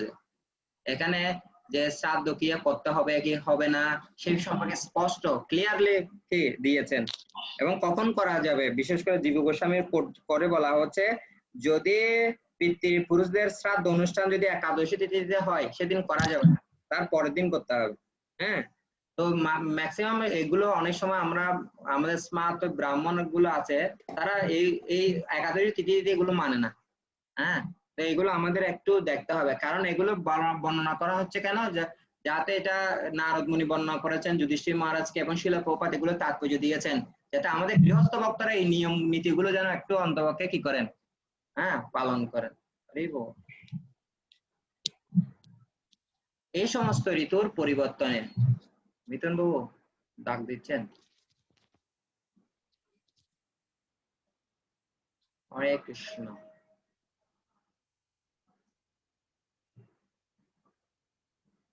এক মিনিট। এই সমস্ত ঋতু পরিবর্তনে কেউ যদি গঙ্গা যমুনা আদি পবিত্র নদীতে স্নান করে, জপ করে, হোম করে, ব্রত করে, ভগবান ব্রাহ্মণ পিতৃ দেবতা এবং অন্য সমস্ত জীবদের পূজা করে এবং দান করে, তাহলে অক্ষয় ফল লাভ হয়, মানে যার ফল কখনো ক্ষয় হয় না। হে মহারাজ যুধিষ্ঠির, পত্নীর পুত্রের এবং নিজের সংস্কার কালে, অন্ত্যেষ্টিক্রিয়ার সময় এবং বাৎসরিক শ্রাদ্ধে সকাম কর্ম উন্নতি সাধনের জন্য উপরোক্ত মাঙ্গলিক কর্মসমূহ অনুষ্ঠান করা উপরোক্ত মাঙ্গলিক কর্মসমূহ অনুষ্ঠান করা অবশ্যই কর্তব্য। তাৎপর্যটা পড়েন তো। তাৎপর্য: বেদের সন্তানদের জন্মদিনে, অন্ত্যেষ্টিক্রিয়ার সময় এবং দীক্ষা আদি ব্যক্তিগত সংস্কারে নিজের পত্নী সহ নানা প্রকার অনুষ্ঠান করতে নির্দেশ দেওয়া হয়েছে। সেই সমস্ত অনুষ্ঠান কাল, পরিস্থিতি এবং শাস্ত্রের নির্দেশ অনুসারে পালন করা উচিত। ভগবদ্গীতায় দৃঢ়ভাবে নির্দেশ দেওয়া হয়েছে, জ্ঞাত্বা শাস্ত্র বিধান উক্তম, সবকিছুই শাস্ত্রের নির্দেশ অনুসারে অনুসরণ করা উচিত। কলিযুগে শাস্ত্রের নির্দেশ হচ্ছে সর্বদা সংকীর্তন যজ্ঞ অনুষ্ঠান করা, কীর্তনিয়া সদাহরি, সমস্ত শাস্ত্রোক্ত কর্ম সংকীর্তনের মাধ্যমে শুরু এবং শেষ করা উচিত। শ্রীল জীব গোস্বামী সেই উপদেশ দিয়েছেন। আপনি গৃহস্থ জীবনে যা কিছু করবেন সেখানে যেন সংকীর্তন আন্দোলন সংকীর্তন হরকৃষ্ণ মহামন্ত্র যেন শুরুতেও থাকে এবং শেষেও থাকে, কারণ যেহেতু গৃহস্থ জীবনে পদার্পণ করেছেন সংস্কারগুলো নিশ্চয়ই করতে হবে। হ্যাঁ, বাবা মারা গেছে, মা মারা গেছে, স্বাভাবিকভাবে সেগুলো আপনাকে যে বিধিগুলো আছে সেগুলো তা আপনাকে কি করতে হবে, অংশগ্রহণ করতে হবে। হ্যাঁ, কিন্তু সেখানে কেন্দ্রে যেন হরকৃষ্ণ মহামন্ত্র থাকে। নারদ মুনি বললেন, আমি এখন যেখানে ধর্ম অনুষ্ঠান সুন্দররূপ সম্পাদন করা যায় সে স্থানের বর্ণনা করব। যে স্থানে বৈষ্ণব পাওয়া যায় সে স্থান সমস্ত মঙ্গল জনক কর্ম অনুষ্ঠানের জন্য সর্বোত্তম। সমগ্র সচরাচর বিশ্বের আধার ভগবানের শ্রী বিগ্রহ যে মন্দিরে প্রতিষ্ঠিত সেই স্থান হচ্ছে পূর্ণতম। অধিকন্তু যেখানে ব্রাহ্মণেরা তপস্যা বিদ্যা এবং দয়ার দ্বারা বৈদিক নিয়ম পালন করেন সে স্থানও পূর্ণতম। তো এই সমস্ত যে দেখেন এর আগে একটা কোড দেওয়া হয়েছে যে সকাম কর্মের উন্নতি সাধন উপরোক্ত মাঙ্গলিক কর্মসমূহ, এই ধরনের মাঙ্গলিক কর্মসমূহ কোথায় করা যাবে? হ্যাঁ, যেখানে যদি বৈষ্ণব থাকে সেখানে যদি করতে পারেন সবচেয়ে ভালো। যেখানে ভগবানের বিগ্রহ আছে অর্থাৎ মন্দির সেখানে করা যেতে পারে। তারপর যেখানে ব্রাহ্মণের তপস্যা বিদ্যা দয়া দ্বারা বৈদিক নিয়ম পালন করে সে স্থান পূর্ণতম। সেজন্য বিশেষ করে গয়ায় করা হয়। কেউ যদি মায়াপুরে যায় গঙ্গার তীরে করে এভাবে করতে পারে। আর যে এই অনুষ্ঠানগুলোতে যেন বৈষ্ণব থাকে, এই অনুষ্ঠান যেন ভগবান বিগ্রহ থাকে সেটা নিশ্চিত হওয়া। হ্যাঁ প্রকাশ বাবু তাৎপর্যটা এই শ্লোকে ইঙ্গিত করা হয়েছে, যে বৈষ্ণব মন্দিরে ভগবান শ্রীকৃষ্ণ পূজিত হন, এবং যেখানে বৈষ্ণবেরা ভগবানের সাথে যুক্ত সে জায়গাটি যে কোনো ধর্ম অনুষ্ঠানের পক্ষে সবচাইতে পবিত্র স্থান।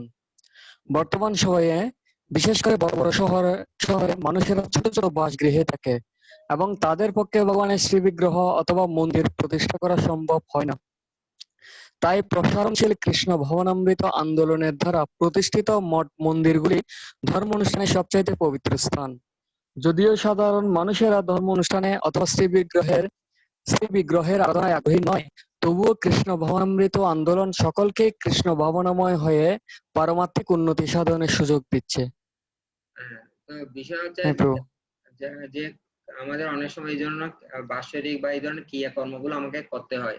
তো এগুলো এই ধরনের অনুষ্ঠান যদি আসে তাহলে এগুলো কোথায় করার জন্য বলা হচ্ছে? যেখানে কি থাকে, বৈষ্ণব থাকে, যেখানে মন্দির থাকে বা তীর্থস্থান, যেখানে গঙ্গা, হ্যাঁ, এর আগে শ্লোকে দেখেন, যেখানে গঙ্গা যমুনা আদি পবিত্র নদী আছে সেখানে।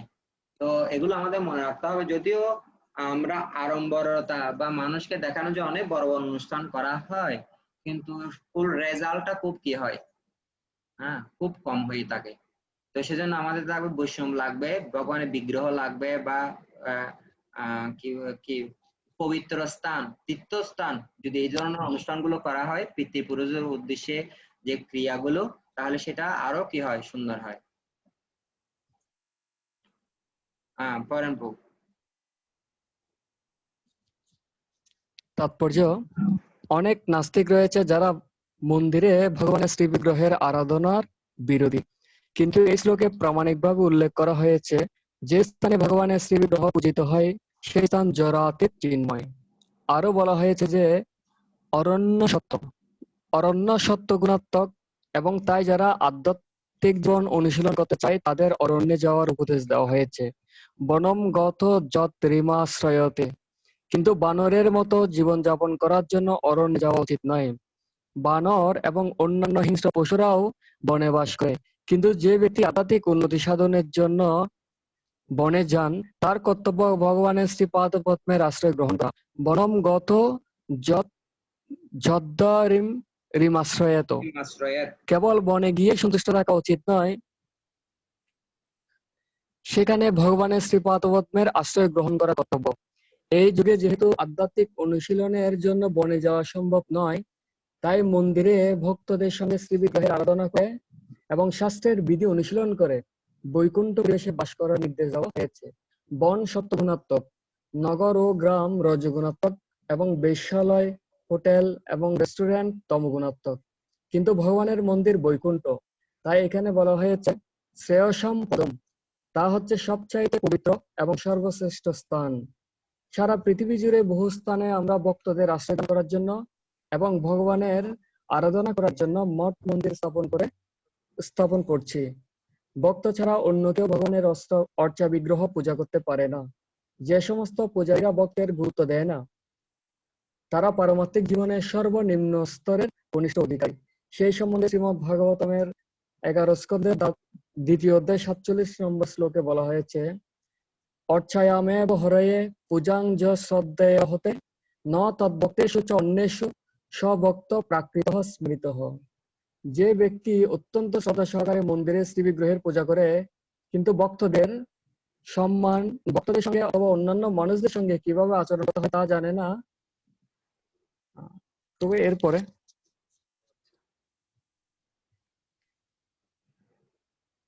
কাকে বলা হয়? আচ্ছা, দেখা যাচ্ছে। দ্বিতীয় কনিষ্ঠ কনিষ্ঠ না প্রভু, এখন দেখা যাচ্ছে না। এরপরে নেক্সট, তাকে বলা হয় প্রাকৃত ভক্ত বা কনিষ্ঠ অধিকারী। তাই মন্দিরে ভগবানের শ্রী বিগ্রহ থাকা অবশ্য কর্তব্য এবং সেখানে ভক্তের দ্বারা ভগবানের পূজা হওয়া উচিত। ভক্ত এবং শ্রী বিগ্রহের এই সমন্বয় সর্বোচ্চ স্তরের দিব্যস্থান সৃষ্টি করে। তাছাড়া গৃহস্থ ভক্ত যদি গৃহে শালগ্রাম শিলা বা ভগবানের শ্রী বিগ্রহের পূজা করেন তাহলে তার গৃহ তীর্থস্থানে পরিণত হয়। তাই ব্রাহ্মণ, ক্ষত্রিয় এবং বৈশ্য এই 3টি উচ্চ বর্ণের মানুষদের শালগ্রাম শিলা অথবা রাধাকৃষ্ণ কিংবা সীতারামের ছোট বিগ্রহ পূজা করার প্রথা রয়েছে। তার ফলে সবকিছু মঙ্গলময় হয়ে ওঠে। কিন্তু এখন তারা শ্রী বিগ্রহের পূজা বন্ধ করে দিয়েছে। মানুষেরা আধুনিক হয়ে গেছে এবং নানা রকম পাপ কর্মে লিপ্ত হচ্ছে এবং তার ফলে তারা সকলেই অত্যন্ত অসুখী। বৈদিক সভ্যতায় তাই তীর্থস্থানগুলিকে সবচেয়ে পবিত্র বলে মনে করা হয়। এবং জগন্নাথপুরী, বৃন্দাবন, হরিদ্বার, রামেশ্বর, প্রয়াগ, মথুরা আদি হাজার হাজার তীর্থস্থান রয়েছে। ভারতবর্ষ আধ্যাত্মিক জীবনের অনুশীলনের এবং ভগবানের আরাধনা করার স্থান। কৃষ্ণ ভবনামৃত আন্দোলন জাতি ধর্ম নির্বিশেষে সারা পৃথিবীর সমস্ত মানুষকে নিমন্ত্রণ জানাচ্ছে তার কেন্দ্রগুলিতে এসে আদর্শ আধ্যাত্মিক জীবন অনুশীলন করার জন্য। তো এখানে একটা এই ধরনের যে আপনার কাজগুলো করবেন সেগুলো কোথায় করা যাবে? হ্যাঁ, এই ধরনের স্থানগুলোতে। এখানে প্রভুপাদ ওনার তাৎপর্য বলেছেন যে বিশেষ করে বন হচ্ছে সত্যগুণ, নগর এবং গ্রাম হচ্ছে রজগুণ, বেশ্যালয়, হোটেল, রেস্টুরেন্ট হচ্ছে তমগুণ, আর ভগবানের মন্দির হচ্ছে কি বৈকুণ্ঠ। সারা পৃথিবী জুড়ে বহু স্থান আমরা ভক্তদের আশ্রয় দান করার জন্য, ভগবান আরাধনা করার জন্য মঠ মন্দির স্থাপন করেছি। ভক্ত ছাড়া অন্য কেউ ভগবানের উচ্চ বিগ্রহ পূজা করতে পারে না। তো এই মন্দিরগুলো, এই যে আশ্রমগুলো তৈরি করা হয়েছে কি জন্য? যাতে সাধারণ ভক্তরা সেখানে কি পায়? আশ্রয় পায়। যে স্থানে ভগবান শ্রীকৃষ্ণের মন্দিরে তার শ্রী বিগ্রহ বিধিবৎ পূজা হয় সেই স্থান অবশ্যই পবিত্র, এবং যে স্থানে পুরাণ প্রসিদ্ধ গঙ্গা আদি পবিত্র নদী প্রবাহিত হয় সে স্থানও প্রসিদ্ধ। সেখানে যা কিছু আধ্যাত্মিক কার্য সম্পাদন হয় তা অত্যন্ত ফলপ্রসূ হয়। যা কিছু করবে সবকিছু কি হবে? ফলপ্রসূ হবে। হ্যাঁ, করেন। অনুবাদ তাৎপর্য: পুষ্কর আদি পবিত্র সরোবর এবং যে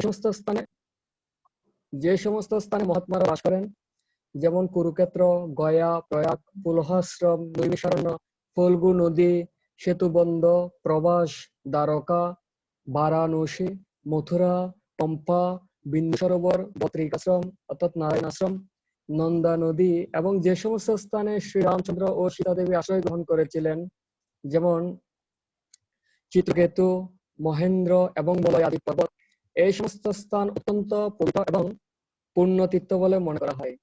তেমনই ভারতবর্ষের বাইরে যে সমস্ত স্থানে কৃষ্ণ ভবনামৃত আন্দোলনের কেন্দ্র রয়েছে এবং যেখানে রাধা কৃষ্ণের শ্রীবিগ্রহ পূজিত হয়, পারমাত্মিক উন্নতি সাধনে উদ্দেশ্যী ব্যক্তি সেই সমস্ত স্থানে গমন করে ভগবানের আরাধনা করা উচিত। এই সমস্ত স্থানে অনুষ্ঠিত কর্ম হাজার হাজার গুণ অধিক ফল উৎপাদন করে। হে পৃথিবীনাথ, দক্ষ বিদ্বানগণ বিবেচনা করেছেন যে ব্রহ্মাণ্ডের স্থাবর এবং জঙ্গম সবকিছু আশ্রয় উৎস ভগবান শ্রীকৃষ্ণের সর্বশ্রেষ্ঠ পুরুষ, যাকে সবকিছু দান করা কর্তব্য। হে মহারাজ যুধিষ্ঠির, আপনার রাজসূয় যজ্ঞের বহু দেবতা, বহু মুনি ঋষি, এমনকি ব্রহ্মার 4 পুত্র এবং আমি উপস্থিত ছিলাম। কিন্তু যখন প্রশ্ন উঠল কে অগ্র পূজা লাভ করবে, তখন সকলেই ভগবান শ্রীকৃষ্ণকে মনোনীত করেছিলেন। জীবরাশিতে পূর্ণ এই ব্রহ্মাণ্ড একটি বৃক্ষের মতো, যার মূল হচ্ছে ভগবান অচ্যুত শ্রীকৃষ্ণ। তাই শ্রীকৃষ্ণের পূজা করা হলেই সমস্ত জীবের কি হয়? তৃপ্তি হয়।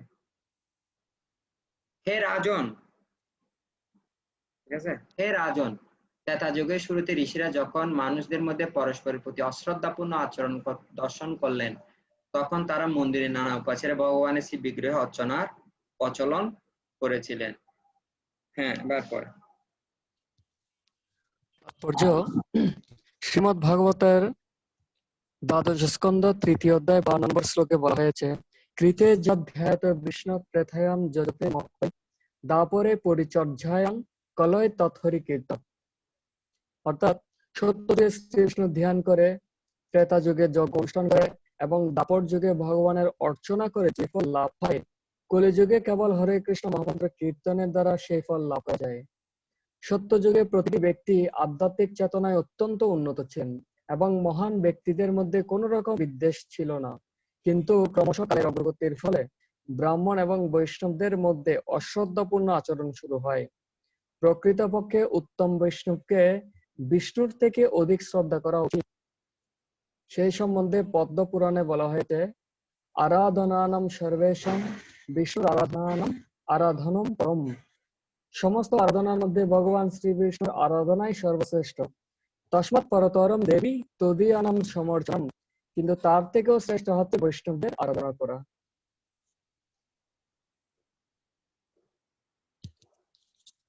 পূর্বে সমস্ত কার্যকলাপে বিষ্ণুকে কেন্দ্র করে অনুষ্ঠিত হতো, কিন্তু সত্যযুগের পর বৈষ্ণবদের মধ্যে অশ্রদ্ধাপূর্ণ আচরণের লক্ষণ দেখা দিতে শুরু করে। শিল ভক্তিবিনোদ ঠাকুর বলেছেন যে বৈষ্ণব হচ্ছেন তিনি যিনি অন্যদের বৈষ্ণব হতে সাহায্য করেন। বহু জীবকে বৈষ্ণবে পরিণত করার আদর্শ দৃষ্টান্ত স্থাপন করেছেন নারদ মুনি। যে মহাভাগবত বৈষ্ণব অন্যদেরকে বৈষ্ণব পরিণত করেন তিনি পূজনীয়। কিন্তু জড় কলুষের ফলে কখনো কখনো কনিষ্ঠ বৈষ্ণব সেই মহান বৈষ্ণবের প্রতি অশ্রদ্ধা প্রদর্শন করে। যখন মহাত্মারা এই কলুষ দর্শন করেছিলেন তখন তারা মন্দিরে ভগবানের শ্রী বিগ্রহের আরাধনার প্রথা প্রচলন করেছিলেন। তা শুরু হয়েছিল ত্রেতা যুগে এবং দাপর যুগে তা বিশেষভাবে প্রাধান্য লাভ করে। দাপরে পরিচর্যায়াম। কিন্তু কলিযুগে ভগবানের অর্চনার অবহেলা হচ্ছে। তাই হরে কৃষ্ণ মহামন্ত্রের কীর্তন শ্রী বিগ্রহ আরাধনার থেকে অধিক শক্তিশালী। শ্রী চৈতন্য মহাপ্রভু কোনো মন্দির বা বিগ্রহ প্রতিষ্ঠা না করে সংকীর্তন আন্দোলনের ব্যাপক প্রচার দ্বারা তার একটি ব্যবহারিক দৃষ্টান্ত প্রদান করেছেন। তাই কৃষ্ণ ভাবনাময় প্রচারকদের সংকীর্তন আন্দোলনে বিশেষ করে দিব্য গ্রন্থাবলী বিতরণে অধিক গুরুত্ব প্রদান করা উচিত। তার ফলে সংকীর্তন আন্দোলনে সাহায্য হয়। যখন শ্রী বিগ্রহ আরাধনার সম্ভাবনা থাকে তখন আমরা মঠ মন্দির প্রতিষ্ঠা করতে পারি, কিন্তু সাধারণত চিন্ময় গ্রন্থাবলী বিতরণে আমাদের অধিক গুরুত্ব দেওয়া প্রয়োজন, কারণ তার ফলে মানুষ কৃষ্ণ ভক্তে পরিণত করা যাবে। হ্যাঁ, পরে নেবার। শ্রীমদ্ ভাগবতমের 11 স্কন্ধ 2য় অধ্যায় 47 নম্বর শ্লোকে বলা হয়েছে, অর্চায়ামেব হরয়ে পূজম য শ্রদ্ধেয় হতে ন তৎ ভক্তেষু চলেষু স্বভক্ত প্রাকৃত স্মৃতঃ। যে ব্যক্তি অত্যন্ত শ্রদ্ধা সহকারে মন্দিরে ভগবানের অর্চনায় যুক্ত কিন্তু ভক্তদের প্রতি অথবা অন্য মানুষদের প্রতি কিভাবে আচরণ করতে হয় তা জানে না, তাকে বলা হয় প্রাকৃত ভক্ত বা কনিষ্ঠ ভক্ত। প্রাকৃত ভক্ত বা কনিষ্ঠ অধিকারী ভক্ত জড় জাগতিক স্তরে রয়েছে। সে অবশ্যই ভগবানের পূজা করে, কিন্তু সে শুদ্ধ ভক্তের কার্যকলাপ বুঝতে পারে না। অনেক সময় দেখা গেছে যে কৃষ্ণ ভক্তি প্রচারকারী মহাভাগবতকেও কনিষ্ঠ ভক্তরা সমালোচনা করে। শিল বিশ্বনাথ চক্রবর্তী ঠাকুর এই প্রকার কনিষ্ঠ ভক্তদের বর্ণনা করে বলেছেন, সর্বপ্রাণী সম্মাননা সমার্তানাম অবজ্ঞা স্পর্ধাদিমতাংথু ভগবৎ প্রতিমৈব পাত্রমিত্যহ। যারা মহান ভক্তদের কার্যকলাপ যথাযথভাবে বুঝতে পারে না, শ্রী বিগ্রহের আরাধনাই তাদের আধ্যাত্মিক উন্নতির একমাত্র উপায়। চৈতন্য চরিতামৃতে অন্তলীলা 7:11 স্পষ্টভাবে বলা হয়েছে, কৃষ্ণ শক্তি বিনা নহে তার প্রবর্তন। শ্রীকৃষ্ণের দ্বারা অনুমোদিত না হলে সারা পৃথিবীতে ভগবানের পবিত্র নাম প্রচার করা যায় না। কিন্তু তা সত্ত্বেও কনিষ্ঠ অধিকারী ভক্তেরা যারা ভগবত ভক্তির নিম্ন স্তরে রয়েছে তারা সেই ভক্তের নিন্দা করে। তাদের জন্য শ্রী বিগ্রহের অর্চনা করার বিশেষভাবে পরামর্শ দেওয়া হয়েছে। তো এখানে একটা গুরুত্বপূর্ণ হ্যাঁ প্রভু।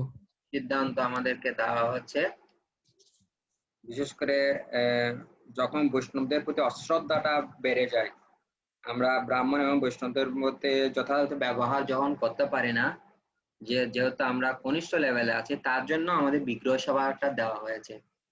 তো আমাদের বুঝতে হবে আমাদের মন্দিরগুলোতে যেমন কেন্দ্র রেখে থাকে ভগবান থাকে, তো আমাদের গৃহেও এই ধরনের যেন আমাদেরকে ভগবানের চিত্রপট বা বিগ্রহ এগুলো আমরা যেন করি, অর্চন করি। তো এখানে শিলা প্রপাত তাৎপর্য একটা খুব গুরুত্বপূর্ণ গুরুত্ব দিয়েছেন। এখানে বলছেন তার ফলে সংকীর্তন আন্দোলনের সাহায্য হয়। যখন বিগ্রহ আরাধনার সম্ভাবনা থাকে তখন আমরা মঠ মন্দিরেও তাই কৃষ্ণমানা প্রচারদের সংকীর্তন আন্দোলন বিশেষ করে দিব্য গ্রন্থাবলী বিতরণ অধিক গুরুত্ব প্রদান করা উচিত। হ্যাঁ, এখানেও শিলা প্রপাত বুক ডিস্ট্রিবিউশনের উপর একটা কি পয়েন্ট রেখে গেছে।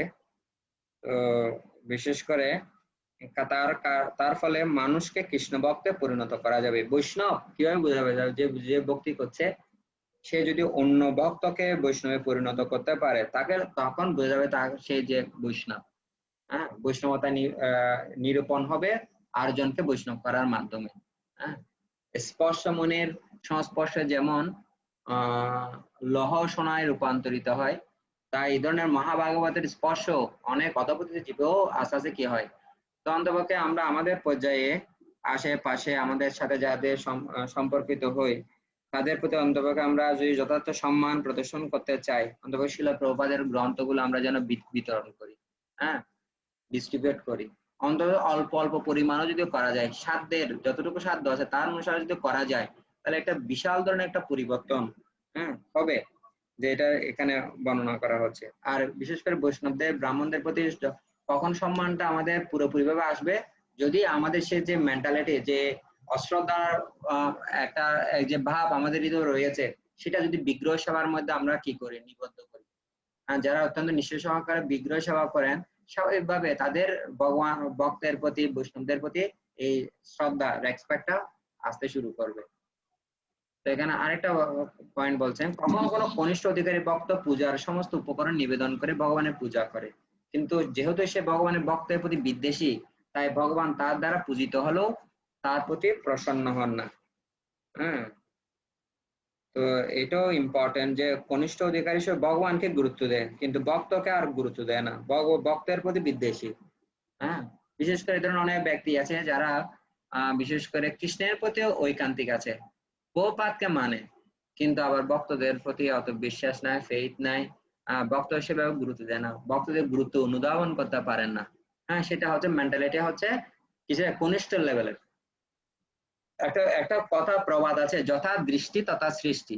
আমি যেভাবে দেখবো এই জগৎকে, সেভাবে আমার আমার কাছে সেই ধরনের প্রতিভাত হবে। যথা দৃষ্টি তথা সৃষ্টি।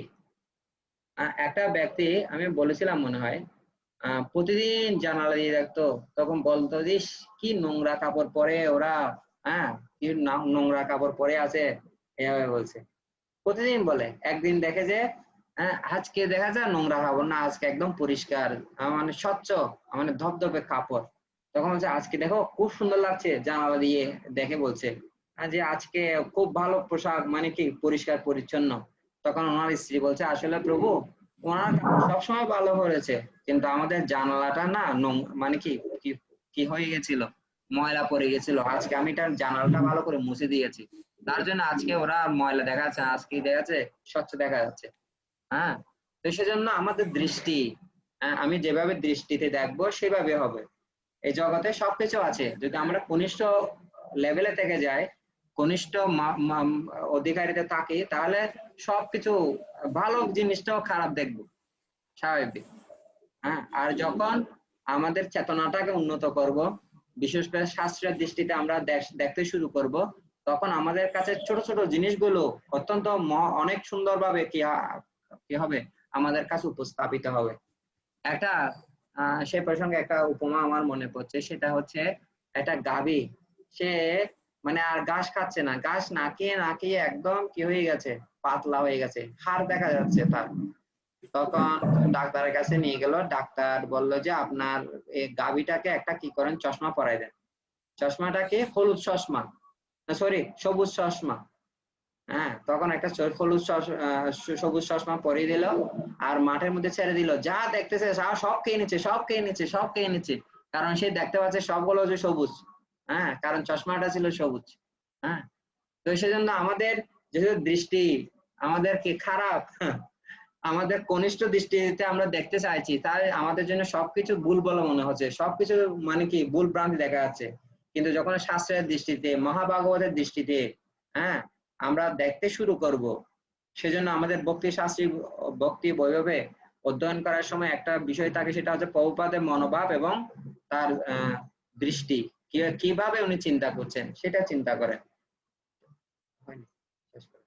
তো সেভাবে আমাদের দৃষ্টিটাও আমাদের কি করতে হবে, চেঞ্জ করতে হবে। যথা দৃষ্টি তথা সৃষ্টি, যেভাবে আমি দেখবো সেইভাবে আমার কাছে প্রতিভাত হবে। হ্যাঁ, তাই জন্য দৃষ্টিভঙ্গি আমাদের পরিবর্তন করা। কোয়ান্টাম মেথডে একটা কথা আছে, দৃষ্টিভঙ্গি পাল্টান, জীবন পাল্টে যাবে। জীবন পাল্টে যাবে। তো আমাদের শুধু দৃষ্টিভঙ্গিকে পাল্টাতে হবে, চেঞ্জ করতে হবে। কিভাবে করা যাবে? হরে কৃষ্ণ মহামন্ত্রের মাধ্যমে, সাধুগুরু বৈষ্ণবদের সান্নিধ্যে, আর এই সমস্ত অপ্রাকৃত গ্রন্থ অধ্যয়নের মাধ্যমে এবং বিতরণের মাধ্যমে সেটা হবে। হ্যাঁ, আর কয়েকটা শ্লোক আছে, আশা করি শেষ হয়ে যাবে।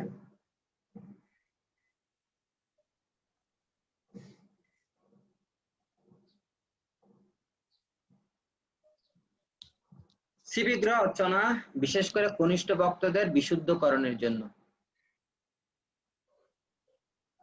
কিন্তু প্রকৃতকে প্রচার করা অধিক গুরুত্বপূর্ণ।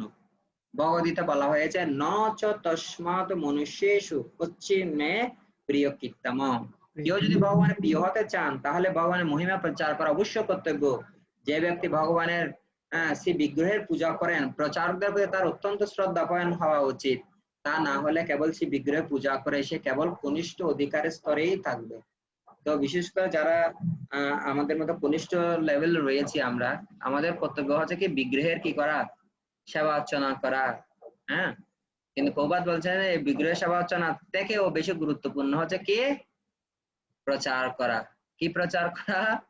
হ্যাঁ, আমরা বিশেষ করে অন্যান্য সময়ে এবার ভাদ্র পূর্ণিমায়, ভাদ্র মাসে যেদিন ভাগবতমের জন্ম হয়েছে, হ্যাঁ, ভাদ্র পূর্ণিমাতে আমাদের শিল ভক্তি বিজয় ভাগবত স্বামী মহারাজ অনেক প্রচার করেছেন ভাগবতম প্রচার করার জন্য। তো আমাদের এই মন্দির আমরা চেষ্টা করেছি কিছু করার জন্য, প্রায় 38 সেটের মতো আমরা ভাগবত ডিস্ট্রিবিউট করেছিলাম এই ভাদ্র পূর্ণিমায়। 38 সেট, এর আগে কখনো হয়নি অতগুলো, 1-2 সেট 3 সেট এইভাবে হয়েছে, কিন্তু 38 সেট হয়নি। তো আমাদের তুলনায় আরো বেশি করেছেন আমাদের শিল ভক্তি অদ্বৈত নবদ্বীপ স্বামী মহারাজ, প্রায় 108 সেটের মতো ভাগবত ডিস্ট্রিবিউট করেছেন উনি। ওনার তুলনায় আবার বেশি করেছেন আমাদের শ্রী শ্রী ভক্তি বিজয় ভাগবত স্বামী মহারাজ, প্রায় 3000 সেট ভাগবতম সেট মায়াপুরে বসে বিতরণ করেছেন। উনি কিছুদিন আগে ক্লাসে বললেন যে আমাদের বৈশেষী প্রভু উনি প্রায় 23,000 ভাগবতম ডিস্ট্রিবিউট করেছেন। হ্যাঁ, তো বৈশেষী প্রভুকে, বৈশেষী প্রভু হচ্ছে একজন গৃহস্থ। হ্যাঁ, তিনি লস অ্যাঞ্জেলেস মন্দিরে থাকেন, ওখানে টেম্পল প্রেসিডেন্ট। উনি আবার গৃহস্থ, আবার উনি গুরুদেব, ইসকনে অনেক গৃহস্থ গুরুদেব আছে, তার মধ্যে উনি একজন। হ্যাঁ, এবং প্রচুর পরিমাণ বল না 23,000 ভাগবতম সেট লস অ্যাঞ্জেলেস মন্দির থেকে বিতরণ করা হয়েছে। তো আমাদের এই যে সোসাইটি, বিশেষ করে এটা বাংলাদেশ এবং ভারতে কিছু ব্রহ্মচারী বা কিছু সন্ন্যাসীরা মন্দির পরিচালনা করে থাকেন স্বাভাবিকভাবে, কিন্তু অধিকাংশ মন্দির আমাদের গৃহস্থ ভক্তরাই কেউ করছে। হ্যাঁ, করছেন। সে ধরনের অনেক অসাধারণ কিছু এই ধরনের ভক্ত রয়েছেন, হ্যাঁ, যারা এই কাজগুলো করছেন। আপনি চিন্তা করেন 23,000 ভাগবতম সেট বিতরণ করা এত সোজা না। আর তিনি কোনো সন্ন্যাসী না, তিনি কোনো ব্রহ্মচারী না, একদম গৃহস্থ।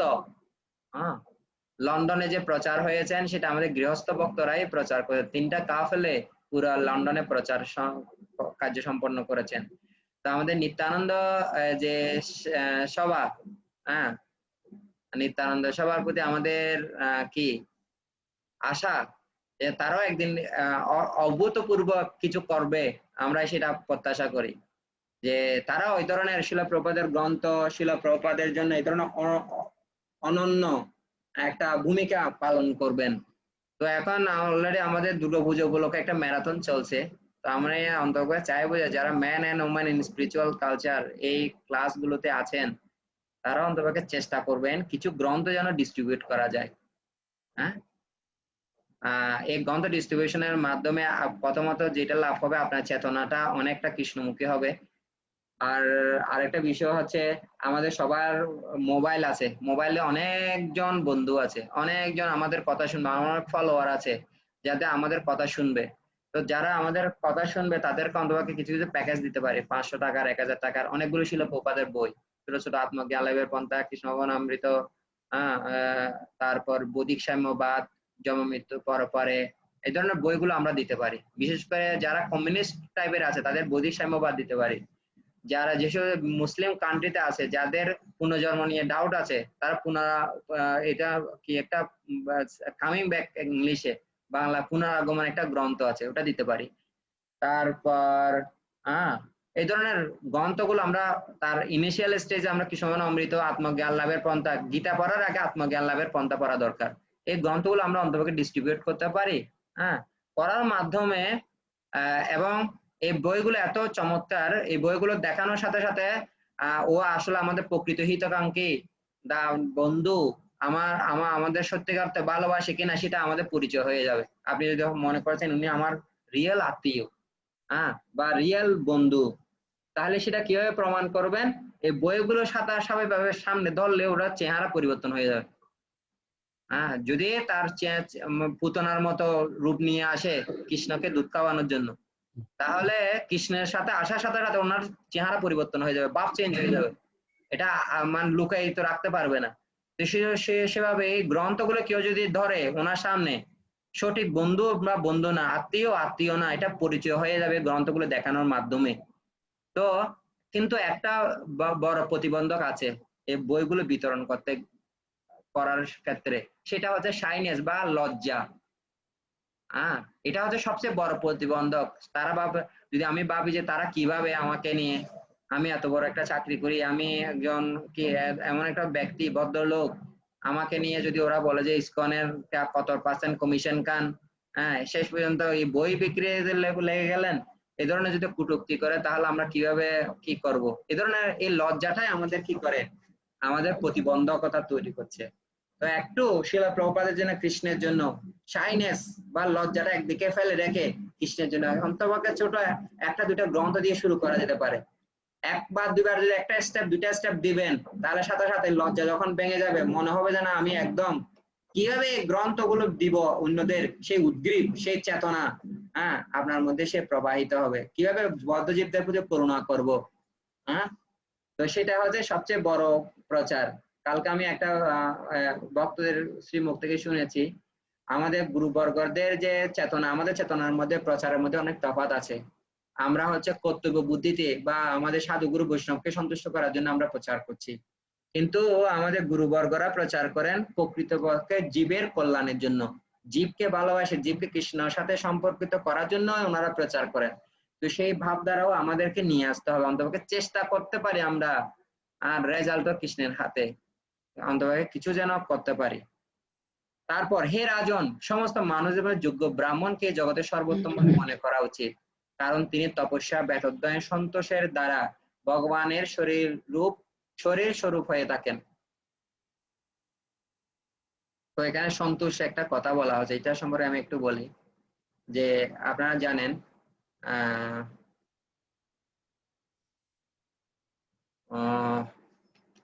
চিন্তা করলো যে কোকিল, কাক এবং কোকিলের সাথে কম্পেয়ার করা হচ্ছে।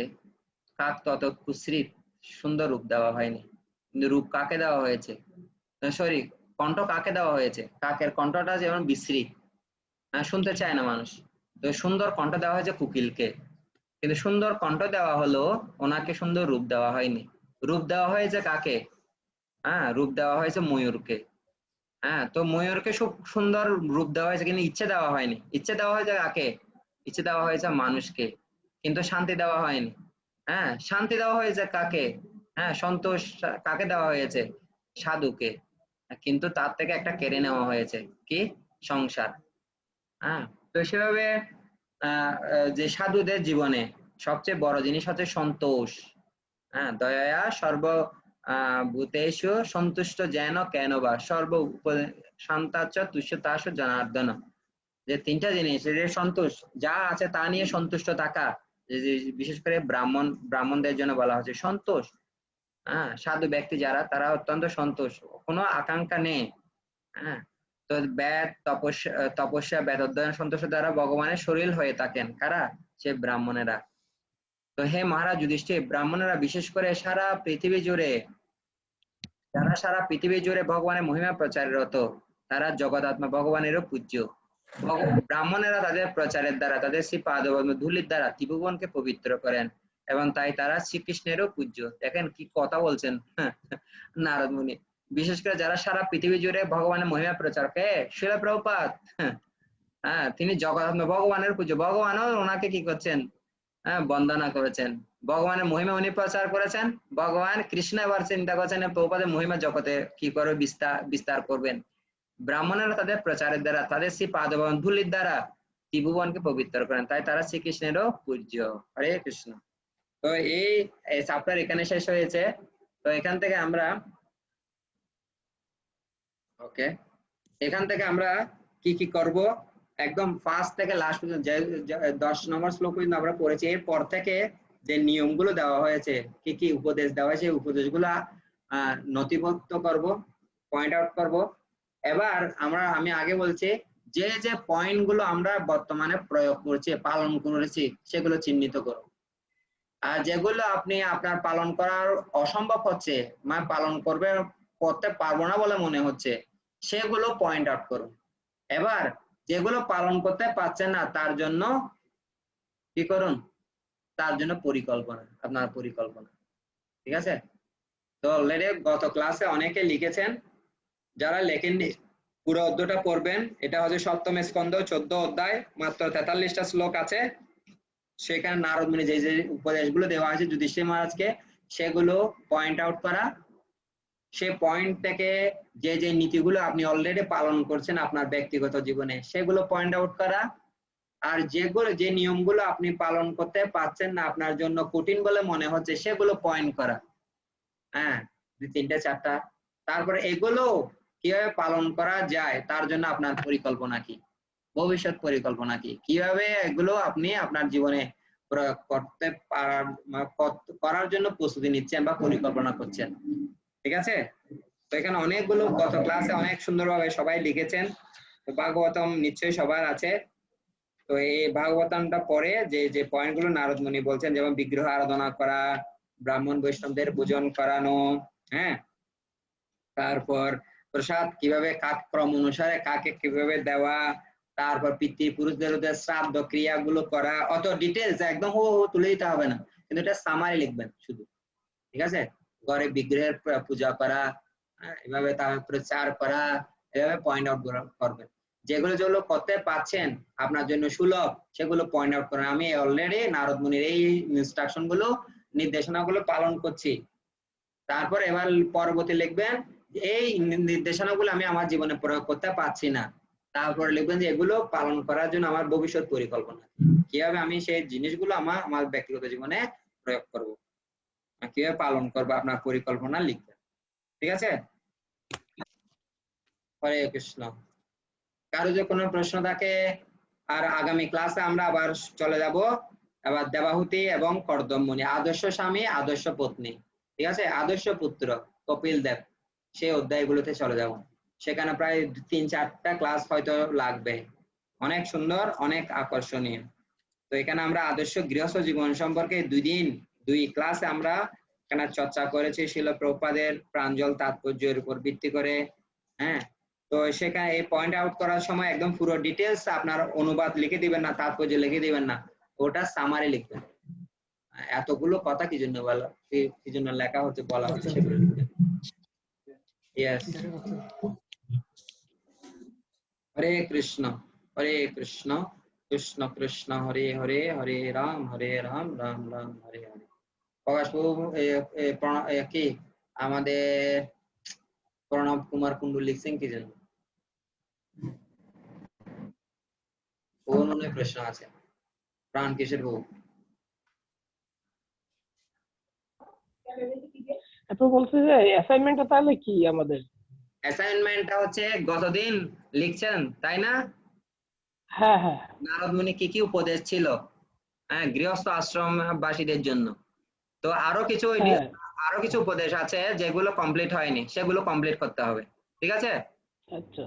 তারপর লিখবেন যে এবার আপনার বর্তমান সময়ে আপনি নারদ মুনির এই উপদেশগুলোর মধ্যে এই 1 2 3 4 5 এই উপদেশগুলো আপনি কি করছেন, পালন করছেন অলরেডি। হ্যাঁ। কিন্তু কিছু উপদেশ আছে আপনি এখন পালন করতে পারছেন না, বুঝতে পারছেন? সেগুলো পালন করার জন্য আপনার ভবিষ্যৎ পরিকল্পনা কি? আচ্ছা, ঠিক আছে। গত ক্লাসে যা আছে তার থাকবে। তারপর যে যে নিয়মগুলো আপনি অলরেডি এখন পালন করছেন সেগুলো লিখবেন। তারপর যেগুলো পালন করতে পারছেন না, আপনার জন্য কঠিন বলে মনে হচ্ছে, সেগুলো পয়েন্ট আউট করা। এবার সেগুলো কিভাবে আমি আমার জীবনে পালন করব সেটা মানে পরিকল্পনা করা, প্ল্যানিং করা।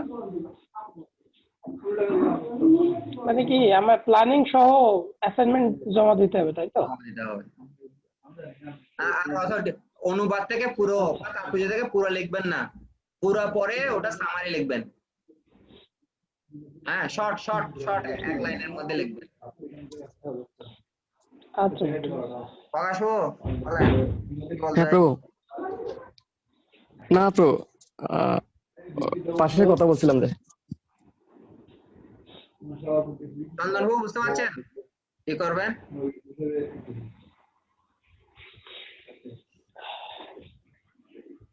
আনমিউট করতে হবে। হ্যাঁ, হ্যাঁ প্রভু, বুঝতে পারছিস প্রভু। দেখে বলেন আবার, আপনি বুঝলে সবাই বুঝতে পারবে।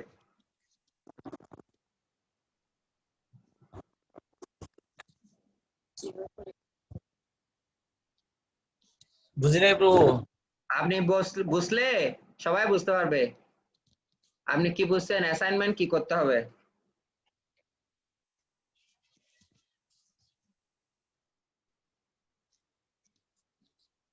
কই চন্দনবাবু?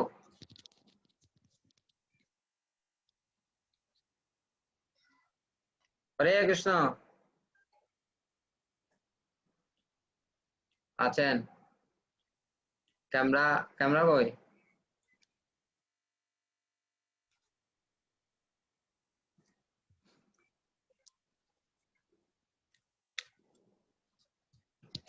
শোনা যাচ্ছে না? আনমিউট করতে হবে। শোনা যাচ্ছে না? পানকেশবাবু শোনা যাচ্ছে না? প্রভু আমি কিছু বলছি না, আমি এখানে কথা বলছি। আচ্ছা আচ্ছা আচ্ছা। হ্যাঁ চন্দনবাবু বুঝতে পারছেন? হ্যাঁ প্রভু, বুঝতে পারছি প্রভু। কি করতে হবে বলেন? তো ক্লাসে যা যা দেখাইলেন মানে ওটা অধ্যয়ন করতে হবে, অধ্যয়ন করে যা যা পালনীয় বা ওগুলো নোট আউট করতে হবে, আর যেগুলো পালনীয় না সেটারও নোট পয়েন্ট করতে হবে, নোট পয়েন্ট করে এবং তার একটা পরিকল্পনা করতে হবে। প্রথমত হচ্ছে নারদ মুনি যুধিষ্ঠির মহারাজকে অনেক উপদেশ দিয়েছেন গৃহস্থ আশ্রম সম্পর্কে। তো প্রথমে পয়েন্ট আউট করতে হবে যে কি কি উপদেশগুলো দিয়েছেন। হ্যাঁ, তারপর এই উপদেশের ভিতরে কিছু উপদেশ আছে আমরা যেটা আমরা পালন করছি, আপনি পালন করছেন, সে পয়েন্ট গুলো লিখবেন কি কি এর মধ্যে আমি এই জিনিসগুলো পালন করছি।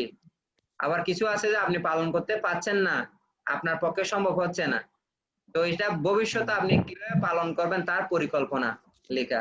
বেশি কিছু না, অল্প পড়াশোনা। মনে হচ্ছে প্রশ্নটা অনেক বড়, কিন্তু বড় কিছু না। ঠিক আছে, হয়তো দেখা যায় জাস্ট 15 পয়েন্ট গুলো লেখা। পয়েন্ট হলো 6-7টা আপনি পালন করছেন, আর 6-7টা পালন করতে পারছেন না। তো পারছেন না, এটা আপনি কিভাবে পালন করার জন্য পরিকল্পনা করছেন নিজের ভাষায় লিখবেন, ব্যক্তিগত প্রয়োগ, পার্সোনাল অ্যাপ্লিকেশন। কেমন? আচ্ছা। ওকে, মিঠুন বাবু বুঝছেন?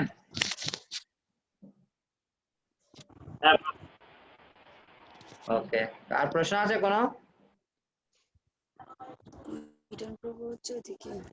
এই অধ্যায়টা ভালো করে পড়বেন। হ্যাঁ প্রভু একটু ওই যে সমস্যা তো স্ট্রোক করছিল, তো ওনাকে আমার কাছে নিয়ে আসছি, আপনি একটু সাহস দিয়ে দেন, উনি আগের থেকে একটু সুস্থ হয়েছে। হরে কৃষ্ণ। ও আপনি কেমন আছেন?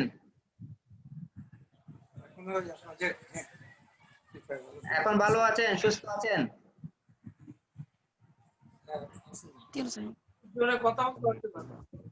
আমরা আপনার জন্য প্রার্থনা করি, ভগবানের কাছে প্রার্থনা করেছিলাম, গুরু মহারাজকে জানিয়েছি, মহারাজদেরকে জানিয়েছি, ওনারা সবাই আপনার জন্য প্রার্থনা করেছেন।